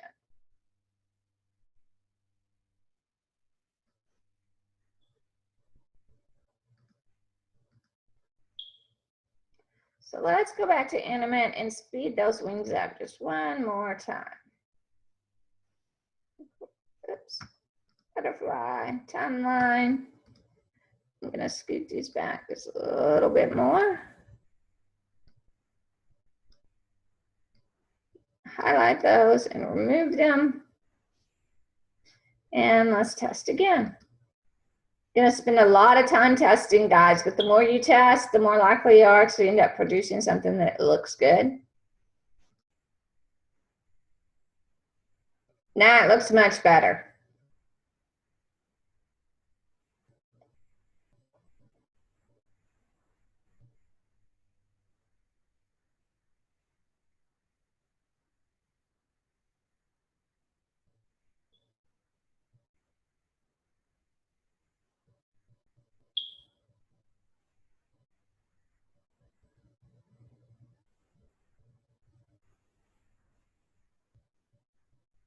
And you can add some ease to him to make him look a little more interesting and less like he's just following a string, so to speak. Let's speed him up just a little bit more. I think we're almost there, but I think he's still just a little bit too slow.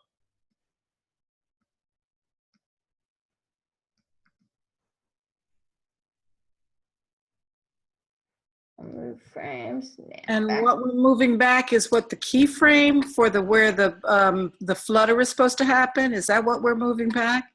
That's what I was moving, the length of time it takes for his wings to fully flap open and close. Okay, so it's now it's a little bit past a second. Yeah, now it's just a Yeah. little bit more than a second. And then it's going for open and close. Yes. For a full flap. That's what I call it, a full flap. So it goes from the starting position all the way up back to the start.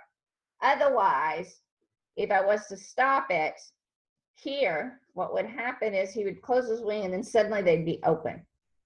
It would be like a jump scene. So I have to make sure that the way I end is the way I start. So I have to go from completely open to close to completely open so that when the timeline loops and it restarts that flap, there's no jump in the position. It goes back to where he originally was. So it's a constant flow, a consistency there.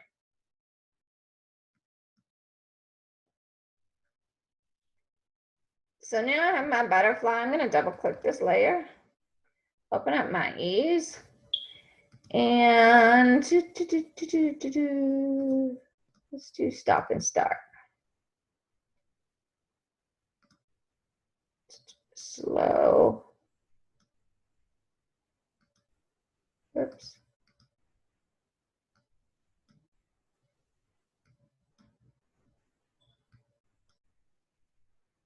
Like that, maybe. Now let's test this. Control, test movie.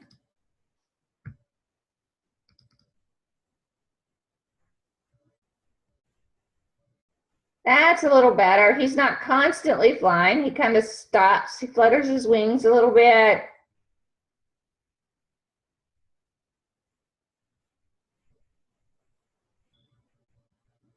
And then he keeps going and flies off. More of a inconsistency. Sometimes too much consistency makes things look funny.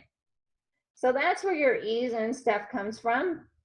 Butterflies don't normally just fly in a straight line like they're following a string. They hover, they are erratic, that sort of thing. So just play with those guys. I'm not asking for you to turn in a perfect animation. That is not what I am asking. I'm asking you to play around with the tools. Demonstrate making objects move from right to left, up and down. Have your character fly around. Even that, if that means you're doing nothing more than making a circle and putting some wings on it and building me a background. Have the stuff in the background moving. Have those wings move. Just play around with the tools. That's what this week is all about. Just practice making those motion twins and playing with the built-in stuff that's inanimate. And there's more built-in stuff than just, I did a lot of manual stuff here, but there is a lot of built-in type stuff that you can do. So, oops, close that. I make a new layer here. And I draw a circle.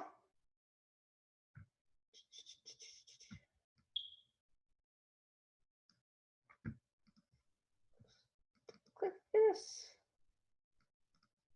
Come on.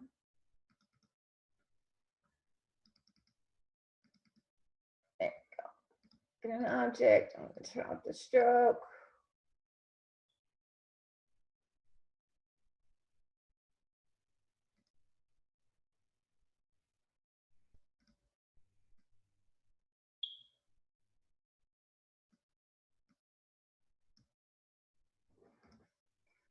Now it's kind of like a little raindrop, but you have some built-in motions.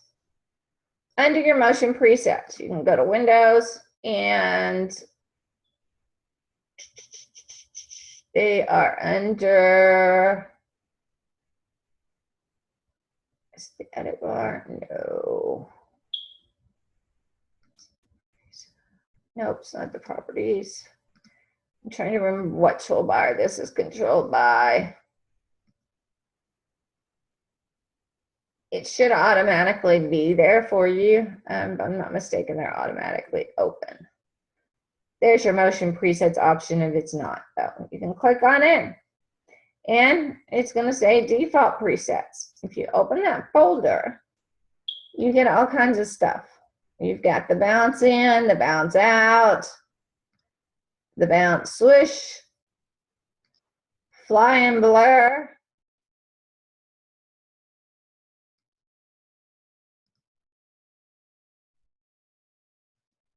That's fantastic. So you assign that to your object, is that it?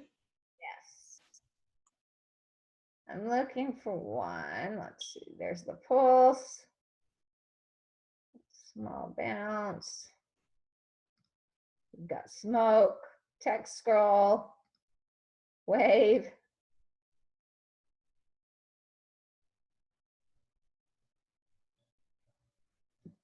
There used to be a preset in here that was great for rain.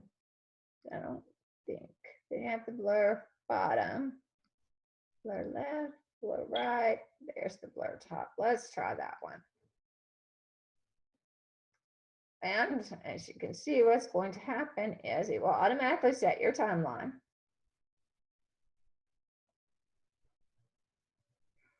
So you get more rain. So if I went inside here, let's say I wanted to add more rain. Double click on that symbol. We'll copy it, paste it.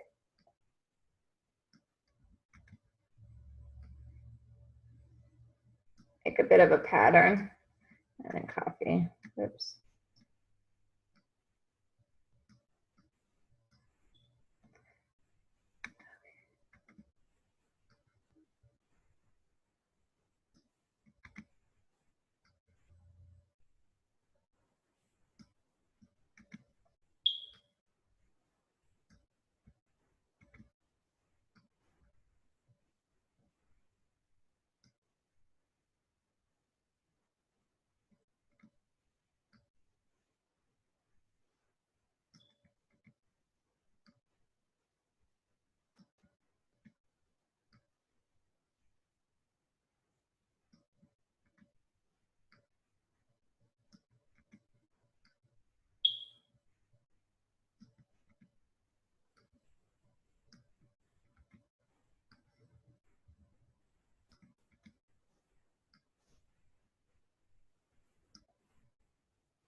And we're going to get some rain. And if I wanted to make this go the entire frame like it was raining, I could simply copy those frames, click in an empty frame, and paste. And paste again.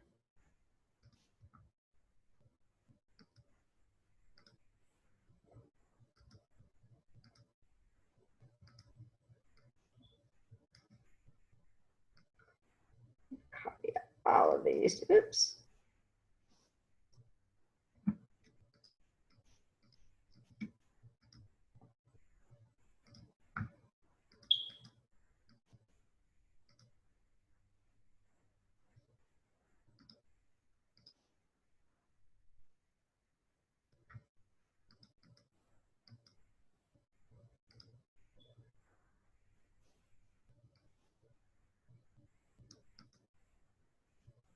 And even back out my timeline. And now if we test it,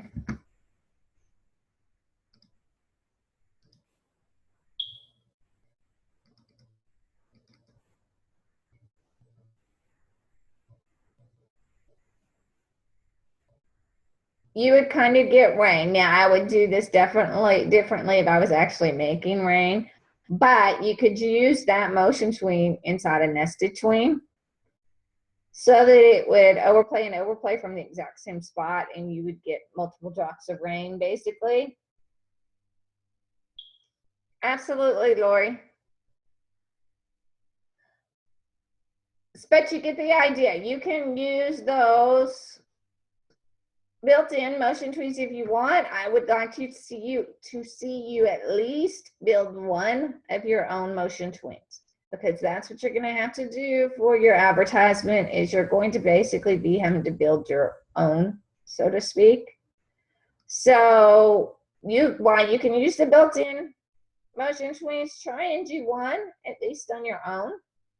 Doing the path for your character to fly on is the easiest. So just by doing that line, you can rewatch the video. And I will probably upload, I have a few recordings, I think, on YouTube that are just kind of help for different types of motion tweens. And I will get those posted in the announcements so you can watch those as well. I think I have one that's a flower character. I may post it. Just to help give you some different, to look at some different tools that I used during that and how I got the motions done. But this is basically what I'm expecting, guys. Nothing's too fancy. Just keep it simple.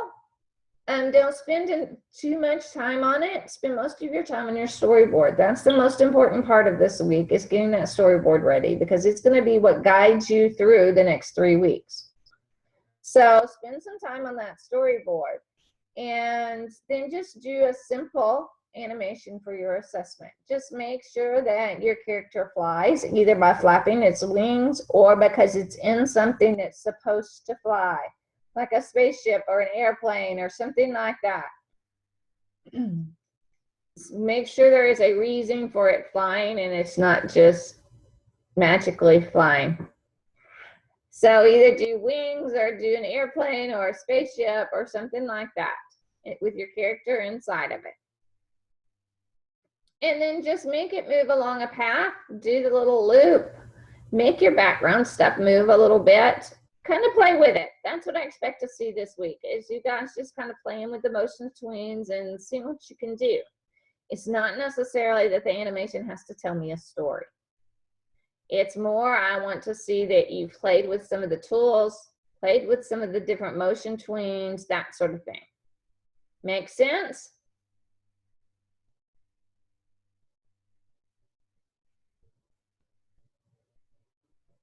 So, do you guys want to play for the next few minutes?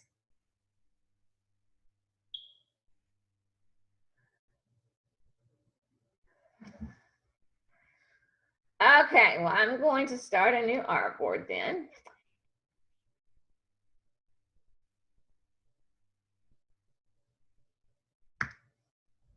And we'll start a new HTML5 canvas file. And I'm going to go ahead and throw some simple shapes on here.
And how about we make some organized chaos?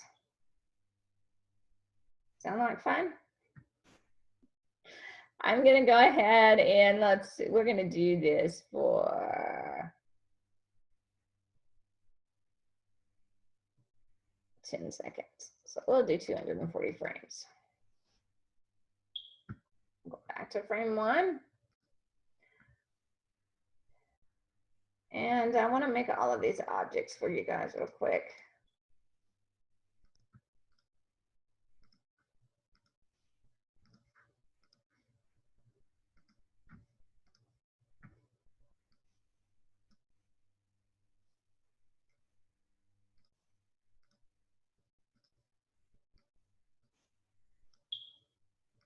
Okay.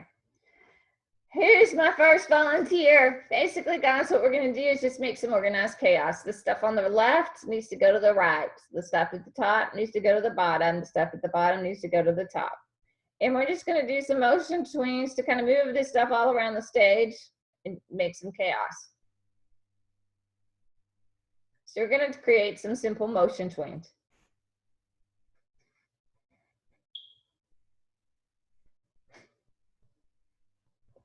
That can be done poorly. That star can spiral, but at the same time it's moving so that it turns in a circle. So you want to go first? Okay, I'm going to give you control of my screen. There you go. So choose your star. That's the first thing you want to do. And you're going to need to create motion swings. So you can right click or you can go up to insert. Oh, I'm going crazy. Okay. Oh, yeah. See, all of you are going to have a little, it does it to me all the time. It's just a little bug. And Okay, so I'm going to create a motion tween. yes, hit OK. Okay. And now, now, the first thing you want to do is make it twirl. Before we move it, we'll make it twirl. So you want to go down to the motion tween layer and click on frame 1. The motion tween layer is going to have that little black square as a thumbnail. See down in your layers panel, and it's going to be blue. So you're going to click and. Oh, okay, that's it. I couldn't get to my layers panel. That's okay. How do I? So you're going to click in frame 1. I can't get there so far. Hold on. Oh, my screen is probably bigger than yours. Let me scale my animate real quick so that you guys can see it a little better. Is that better? Yes, I'm on the laptop, so I couldn't get to it. Okay, there you go. I can see it now. So okay, so I click on this. Okay, now you've got control again. So now you're going to go back and click on frame 1. Okay. I'm clicked. There you go. Your timeline is above it. See those numbers that say 1, 5, 10, 15, Yes. 20, 25? That's your actual timeline. So you want to click inside frame 1. That's where that little black dot is. Okay, now look at your properties panel. It's changed, and you have the rotate command. See where it says rotation? Over on the right-hand side in the properties panel? Yes. Okay, thank you. It took me a minute. Okay. And So now I see how many times? 1, 2, 3, 4, 5 times. I'll do 5. In what direction? Counterclockwise, I guess it'll go, yeah. Okay. Now we need to make it move across the screen somehow. First, you have to pull your playhead out. How long do you want it to take it to move across the screen? So just pull your playhead out as far as you need it. At this moment, I don't even know what a playhead is. Give me which one? Which one? Playhead is that red line. See that little red square around the okay. You have to grab it up at the top by number 1. Oops. Let's go to edit, go to undo.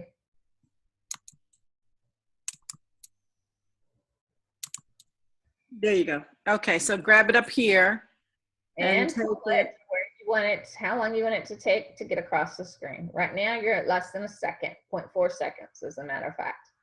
You're at 24 frames per second. So you go to 27, that's 1.1 seconds. So then grab your star and pull it to where you want it to go. So in 1 second, it'll go to right there and it'll stop. Now, should I put it, make it nested so that it continues to loop or something? Or does the spiral will the spiral make it continue to loop? Well, the spiral, it will continue to turn in a circle, but it will only move to that point. So if you want it to go all the way off the artboard, you have to drag it all the way off the artboard on the other side. On the other, what is? Just grab your star and move it all the way off the artboard. Okay. Like that. Now you could make your path, instead of it being straight, you could curve it. See how your cursor changes? Yeah, there you go. And you can manipulate that path a little bit. If you go to the anchor, that little dot in the center, and hover over it, oops, it'll allow you to move the whole path. deselect everything and then hover over just that dot.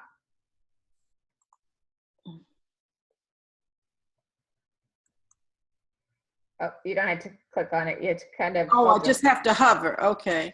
Yeah. Now, wait a minute. Well,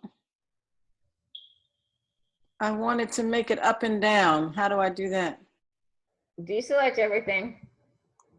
Go back to that little point on your, Mm-hmm. get your cursor up just a little bit more.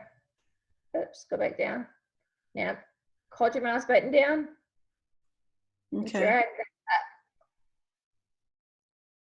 Now go down to that second dot. You see that new dot on the edge of your artboard? Grab it, pull it backwards, kind of like up the line a little bit. Now hover over that little dot. Let's see if it'll let us move it. You may have to go back on your playhead just a little bit. Move your playhead back to like frame 17. Right there. Now grab that little dot again and move it. This one? Yes. Well, I don't mind it being there. I just want to make this one kind of come in the, like, loop down. I wanted to make that kind of go down like. Grab your star itself and move that star. Move it there, except for, let's see if it gives you a keyframe. Okay, stop it, release it. I think we were, now click on frame 17. Let's move your star again. We still have your So what, I'm sorry. Okay, so now click in frame 17 on your blue layers. okay, on 17 on my blue. Now move your star, move it up. There we go. Now you can go back and manipulate your line so that it will go up and down. So like right here. Yes, you can hover over that and then move it.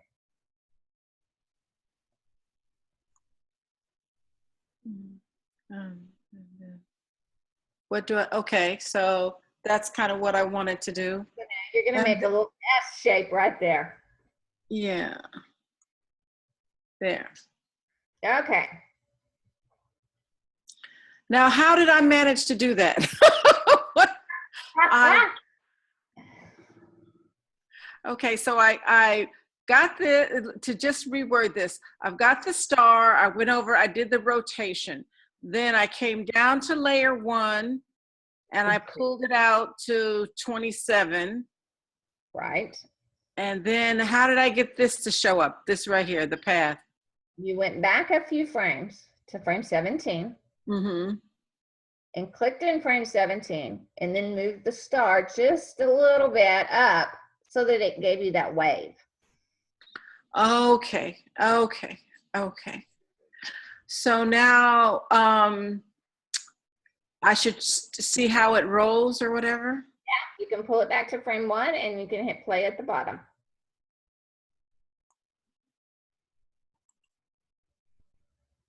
Like that. Yeah, but how come it didn't twirl while it was doing it? Oh, it did. It was just moving awfully fast and you couldn't see it as well. Oh, But okay. we rewind. See, it does move.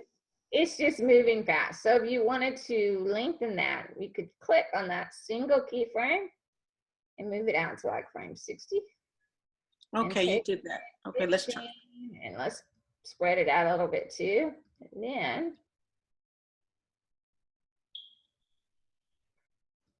okay. Why did it do that little crazy thing right there? because I moved the frames. So Oh. we would have to go back in and just edit those out a little bit. Okay. But I see that. We'll have to fix that. It's simply because I spaced those frames out a little bit. If I'd left frame 15, it would have been fine. It would have gone real fast there and then slow down. All right. Like that. Yeah, because now you could from there, from the loop to the end, you can see the twirl. It's So it first to see that twirl actually happen. So the lesson here would be that when we're doing twirls or movement to give it a little bit more time to make its full process.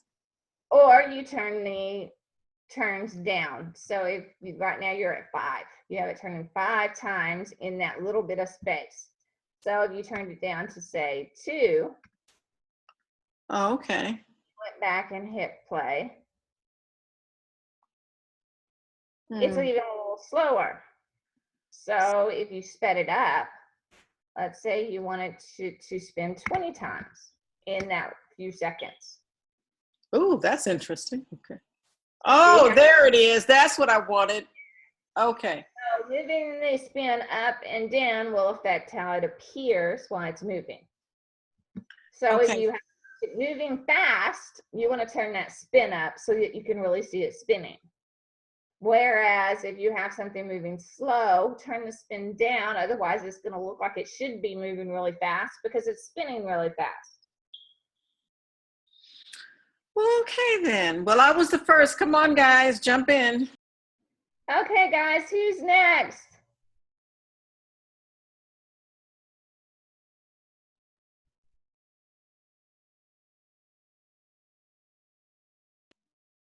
They're basically going to do the exact same thing. You're just going to pick a shape and get it to move.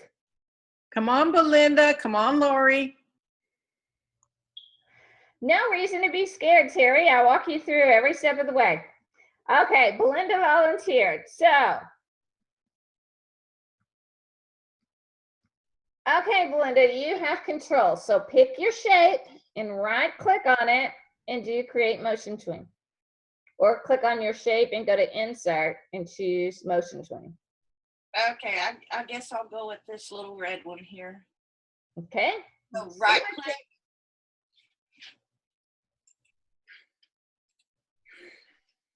Okay, do I right click it?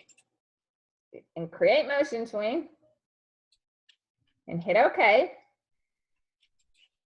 Okay, now you need to move your playhead out on the timeline. How long do you want to take it to get across the screen? Use the little box at the top around the number 1 to move the playhead, or just go out in the timeline and click where you want to, and the playhead will automatically follow you. Oh, okay. So now grab the object on the stage and move it to where you want it to go. Let's see. You wanted things on the bottom to go up. Okay. So I guess we'll just go straight up to where the square is. Okay. So pull it, go hit rewind at the bottom or click on frame 1 and then hit play. Okay.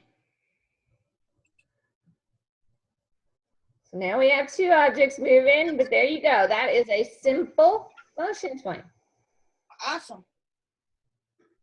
Okay, that wasn't as hard as I thought. Okay, guys, who's next?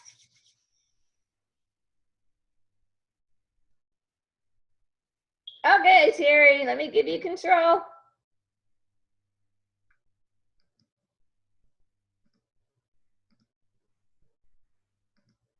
Okay, you've got it. So pick your shape and select it.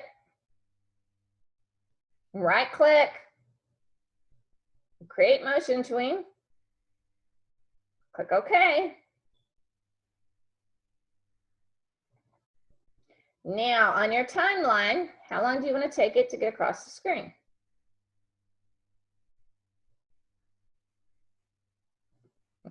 Grab your shape and move it where you want it to go. There you go. Now hit rewind and let's play it. Then hit play.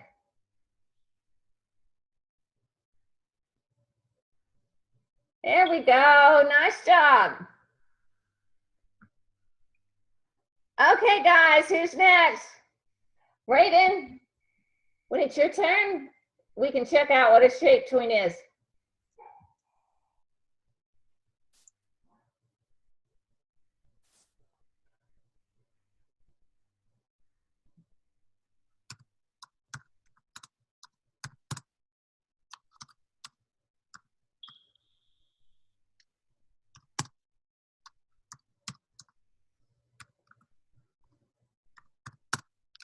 Okay, so Raven, you're gonna take it. Let me give you control.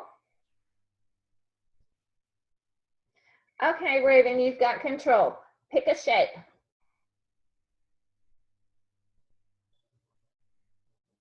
And to pick that shape. Okay, now you're gonna use a combination. Well, actually, we could just make that. We could just make that move. So go out on your timeline and pick a number. Doesn't matter which number you pick, just pick a number. And click inside of that on that layer. There. Okay, now deselect everything and go back up and select just your shape. Go to edit, go to cut.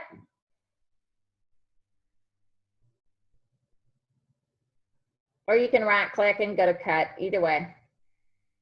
We need to remove it from that layer and put it on its own layer. So there at the top, click cut. Now make a new layer in your layers panel. Go to edit, go to paste.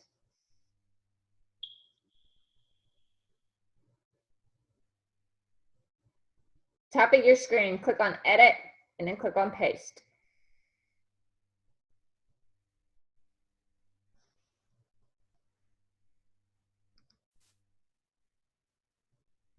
Oh, you can't see it. Okay, yes, I forget my Zoom doesn't allow absolute thing. There you go. I pasted it.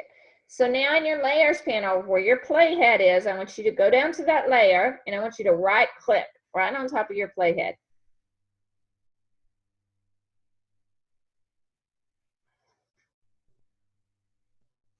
And do insert keyframe.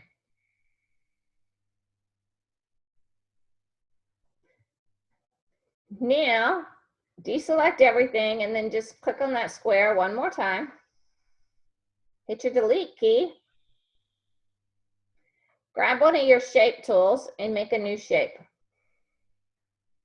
You already had a square, so make a circle or something.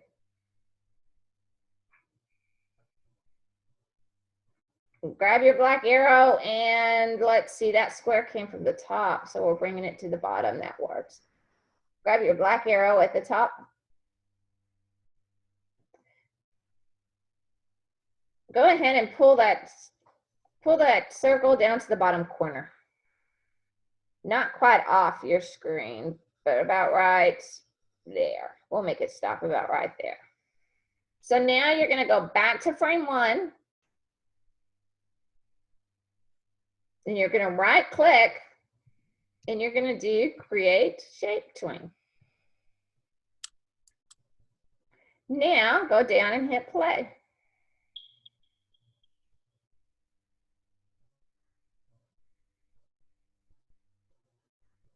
Now let's rewind it and let's take that square and move it back up to the top left-hand corner. So make it move up to the top there. There we go, like that. Now hit play so you really get a sense of what happens. See how that works? That's what a shape tween does. Basically, a shape tween is a morphing tool. You can morph one object into another, including text. I have a question.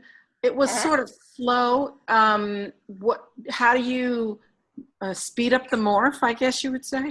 You would take out some frames. If you wanted to speed that morph up, you could go back here and delete some of these. Move tween. Oops, I didn't want to move tween. I wanted to move frame. Move frames. And now it's going to be a lot faster. And then how would you make the ball bounce then, once you got it down? Then would you do something else?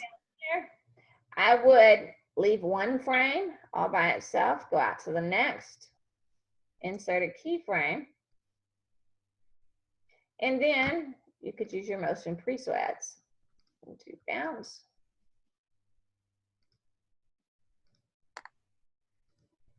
And you would end up with something like this. except for we need to move my, oops, come on. Right here. And I'm gonna reverse my keyframes.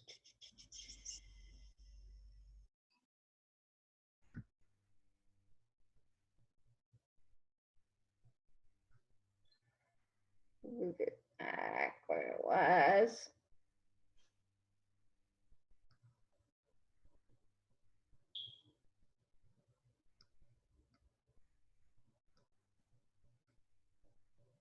There we go. So you would end up with something like this. Now, I would most likely just simply do that balance myself. So I could go here, undo that. There we go. Insert that keyframe. And then create motion tween. Okay. And then I have my ball. Add a few frames. Make it bounce up. Go add a few frames. Bring it back down. Add a few frames. Make it go off the screen that time. So now we would end up with something, oops, like that.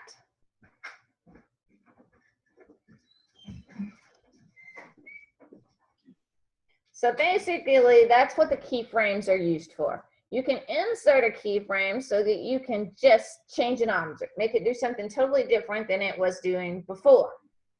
So you morphed it, and all you need is one frame to actually morph something into another object. And then I made a keyframe right after it, turned that into a motion tween, which moved it to a different layer, and then made it bounce.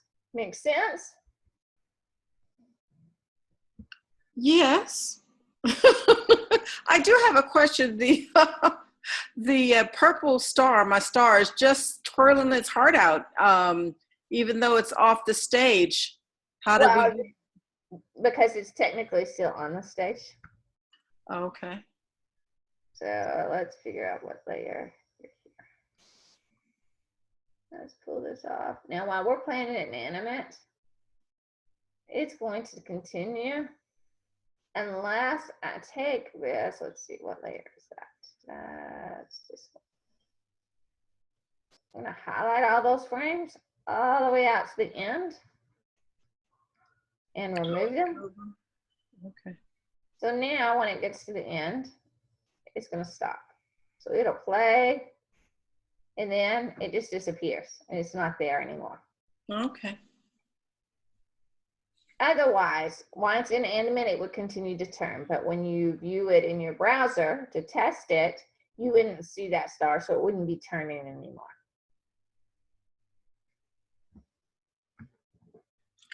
Okay, guys, who's next? We have a few shapes. We still have a few shapes left.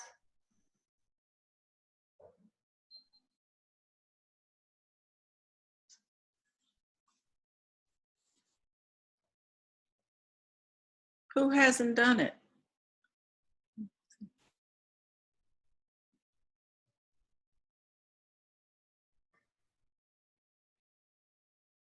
Okay, if no volunteers, we'll start over. Corley, you want to go again?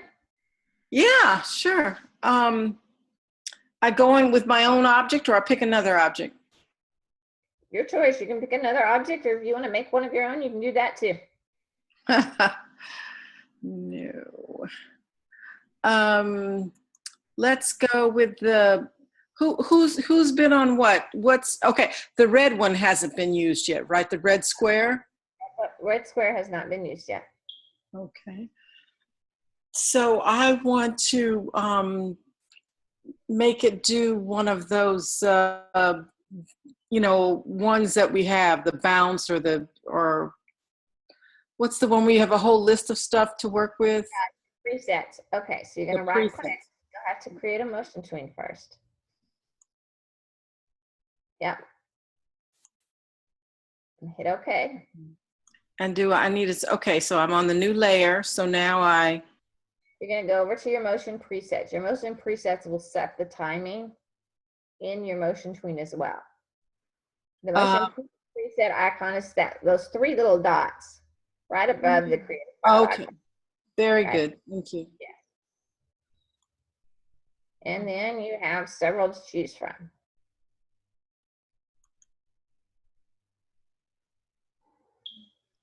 Okay. I want to, okay. What is this one? First I need to fly down. Yeah, you need to go top to bottom. So fly in top, I think is the one you want. Fly it. Yes, so it flies in the top. Okay. And then I wanted to, then can you do something else? Okay, so we're gonna click on that. Yes, and you're gonna hit apply. Oh, where's that? Oh, there it is. Okay. And hit yes. Yes. Okay, so now, then I want to, it's gonna go, oh, then we have to take it and show how far we want it to go down? Now, if you, let's minimize this. And now you can see right now, it is saying it's going to bounce to right there. If you want it to go further, you're gonna click on that bottom, the very bottom of it, the very last anchor there. And you're gonna drag it down your screen. Stretch it out, yeah, like that. Okay. And then I want to have it fly out to the left. Let's say that. Okay, so then you're gonna go out to the next frame at the end of that motion tween. You see layer 8, that's where you're at. You see that motion, it's not very long, it lasts for a second. So you're gonna click on the frame after it, that empty frame. Put one back, right there. You're gonna right click, and you're gonna do insert keyframe, all. Oh, I never noticed that part. Then I do a preset again. You need to give it, yes, you can do a preset again. So you're gonna fly out. Fly out left. Yeah, okay. Hit apply, hit it, yes. Oh, it's telling you it needs more frames. So you're going to have to right click and do insert keyframe again. To where? Insert keyframe all. And let's go add a few seconds. A few seconds, so. Or somewhere around there, a few frames, and then right click and insert frame in that layer. Insert frame. Wait a minute, insert keyframe or insert frame. There it is. So now we're in the wrong place though. So let's go back to your keyframe in 24 and see what happened. Let's make sure 24 is still set where it's supposed to be. Go back one frame to the keyframe right before it. Yes. And where are we? Scroll down.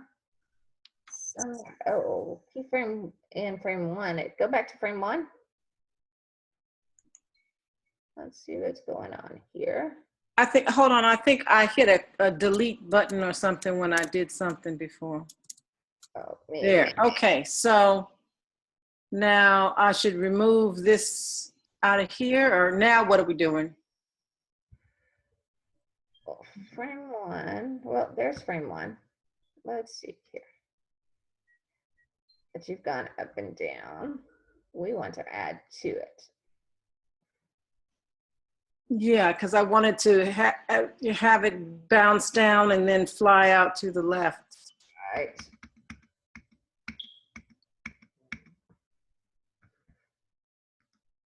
Here's your square. Oh, look, all these other things are there. So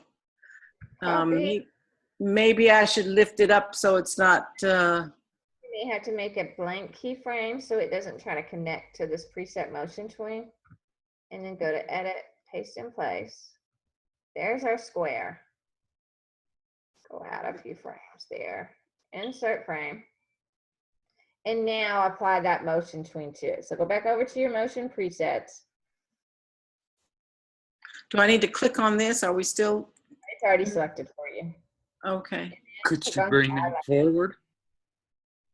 What? Oh, somebody's talking. If you brought that forward, would you be able to see it better?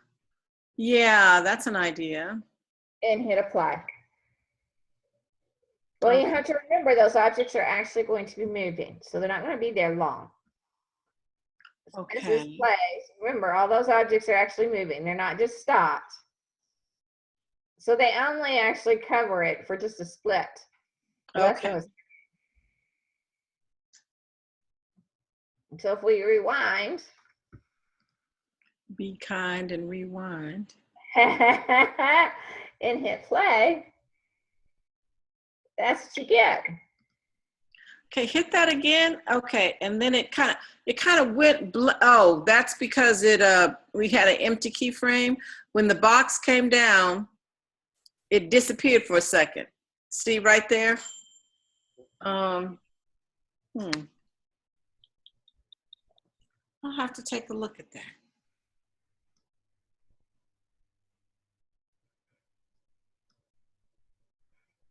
So there we have that. All right, guys, we still have, let's see, we've got, that one has a motion tween, that one has a motion tween, that one has a motion tween, that one does. We still have 3 shapes that do not.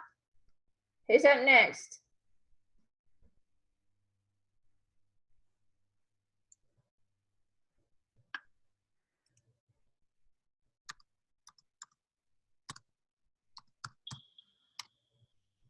Okay, Siri, give you control. There you go. Pick your shape.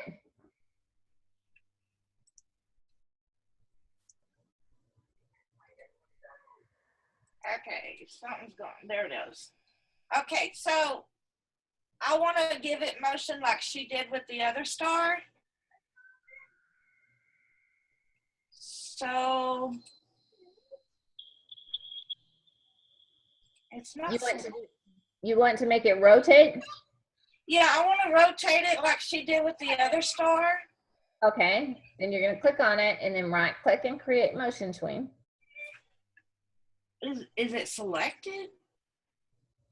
No, it's not selected yet. So go over and click your shape.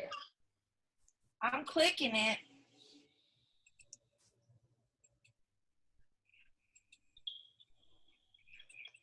Are you, which shape are you using?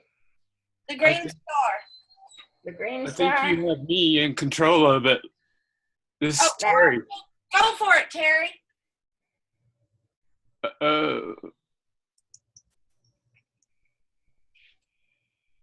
Okay, I clicked on the layer. Then right click and do create motion tween. Hit OK. Okay, now you're going to go down into your timeline and you're going to click in frame 1. Right there. See how your properties panel changed? Now you have the rotation option. So you're going to go up to rotate and choose the number of times you want it to rotate.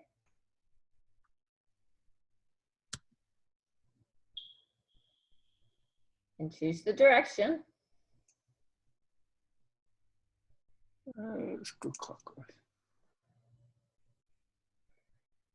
And then pick a number on your timeline somewhere.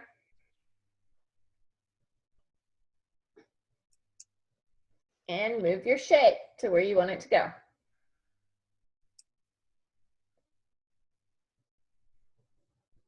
There you go. Now go back to frame 1 and hit play and let's watch it.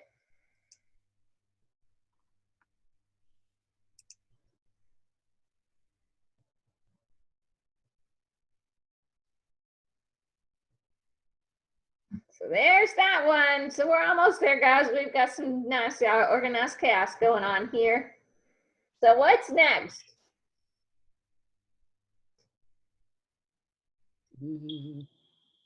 I guess I will if my dogs will shut up. I'm sorry.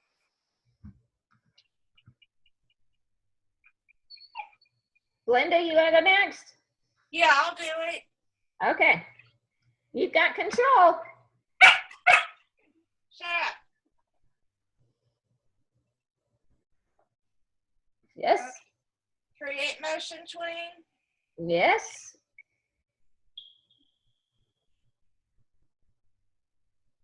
Okay, now what? I'm lost. Okay, what do you want to make it do? Twirl like the other star. Okay, then you're gonna click on frame 1. I'm sorry, do what? Go down to your timeline and click on frame 1. Oh, that's where I was messing up. Okay. Now your property panel has changed. So now tell it to rotate. What did we decide a while ago? The lower the number, the quicker, right?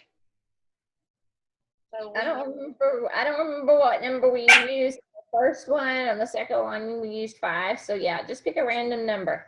okay. Okay, so And I then put give it a 20. direction.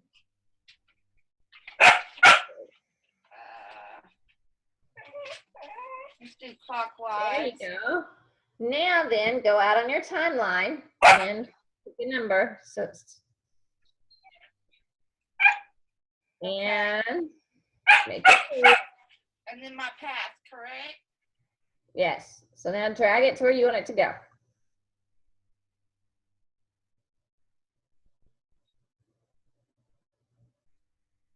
Okay. Now hover over that path and let's make it, instead of making a straight line, let's make it curved. There you go. Now just drag upwards. That's what I was trying to do at first. Okay. There you go. All right. And then click away. Yeah. Or And you just deselect it, rewind and hit play.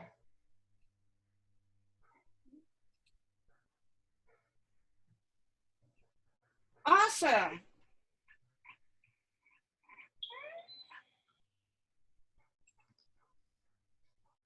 There you go. Okay, guys, we have one shape left. And I think since we have a circle bouncing over there on the right side, maybe we have a circle bouncing back and forth a few times. Who wants to take that on?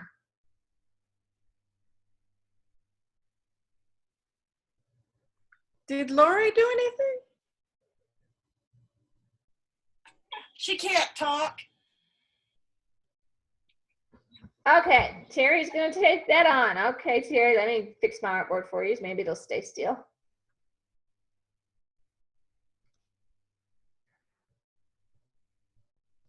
The Okay, blue. Terry.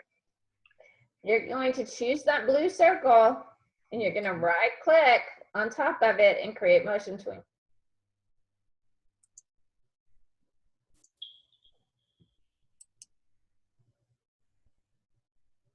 Create motion tween. Hit okay. I'm gonna get the box up. Okay.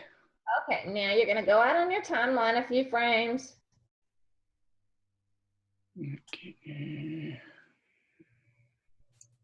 Then grab that circle and drag it over to the right hand edge. It's gonna bounce off that right hand edge and bounce back. So right there. Now go out a few more frames of your timeline. So you're gonna have to scroll over. You can use the little bottom and that makes your timeline bigger and smaller, so to speak. And there's a slider beside it to the left. It will actually allow you just to scoot the timeline over. So do Okay. this, yeah, so take that back to the middle. That way you can really see the frames. You see how it squishes them together and makes them small. Now just use that slider to slide over. Okay. And pick a frame there. Nope, you need to be on the right layer. Click on your circle again so you can see what layer you're on. There you go. Okay. And then you're gonna move that circle back and off the artboard on the opposite side. Oh, you need to click in that layer. It's not registering that you're not. So go back down to your layer tail, click right inside of it. Yeah. Now take it and move it.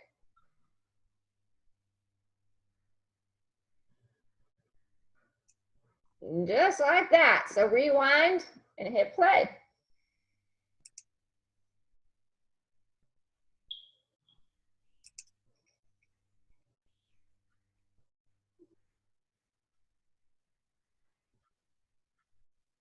Man, there we go, guys.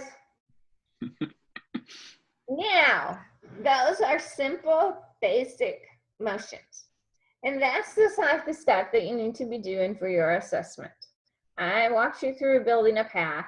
So you can go back and watch that because it's pretty simple. You just kind of draw your path and then cut it, make your motion tween, and then paste it.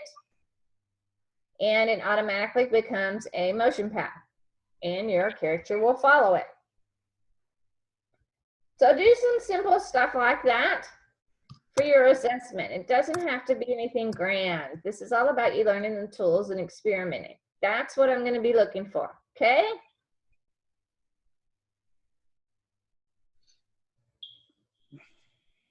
But You guys, this is the would one you you guys want like the for me most? to post this file so that you can review it? I can upload this file to the announcement so that you can open the file in Animate and see what was done on each one. Would you like me to do that? Yes, please. Okay, then I will save this, and when we're done, I will upload it to the announcement so that you can download it and see what you did and help you refresh your memory when you're trying to do it. Okay? Thank you.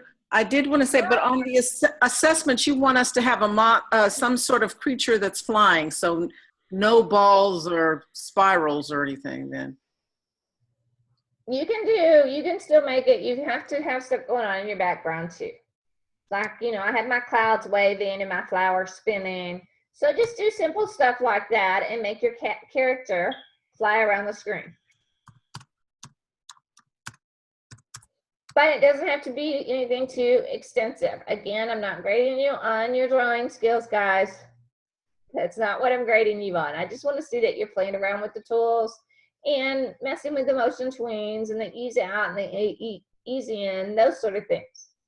So just have some fun with it. And I will be in the SSC tomorrow evening and on Friday evening. So if you run into trouble, come and see me and I'll walk you through it.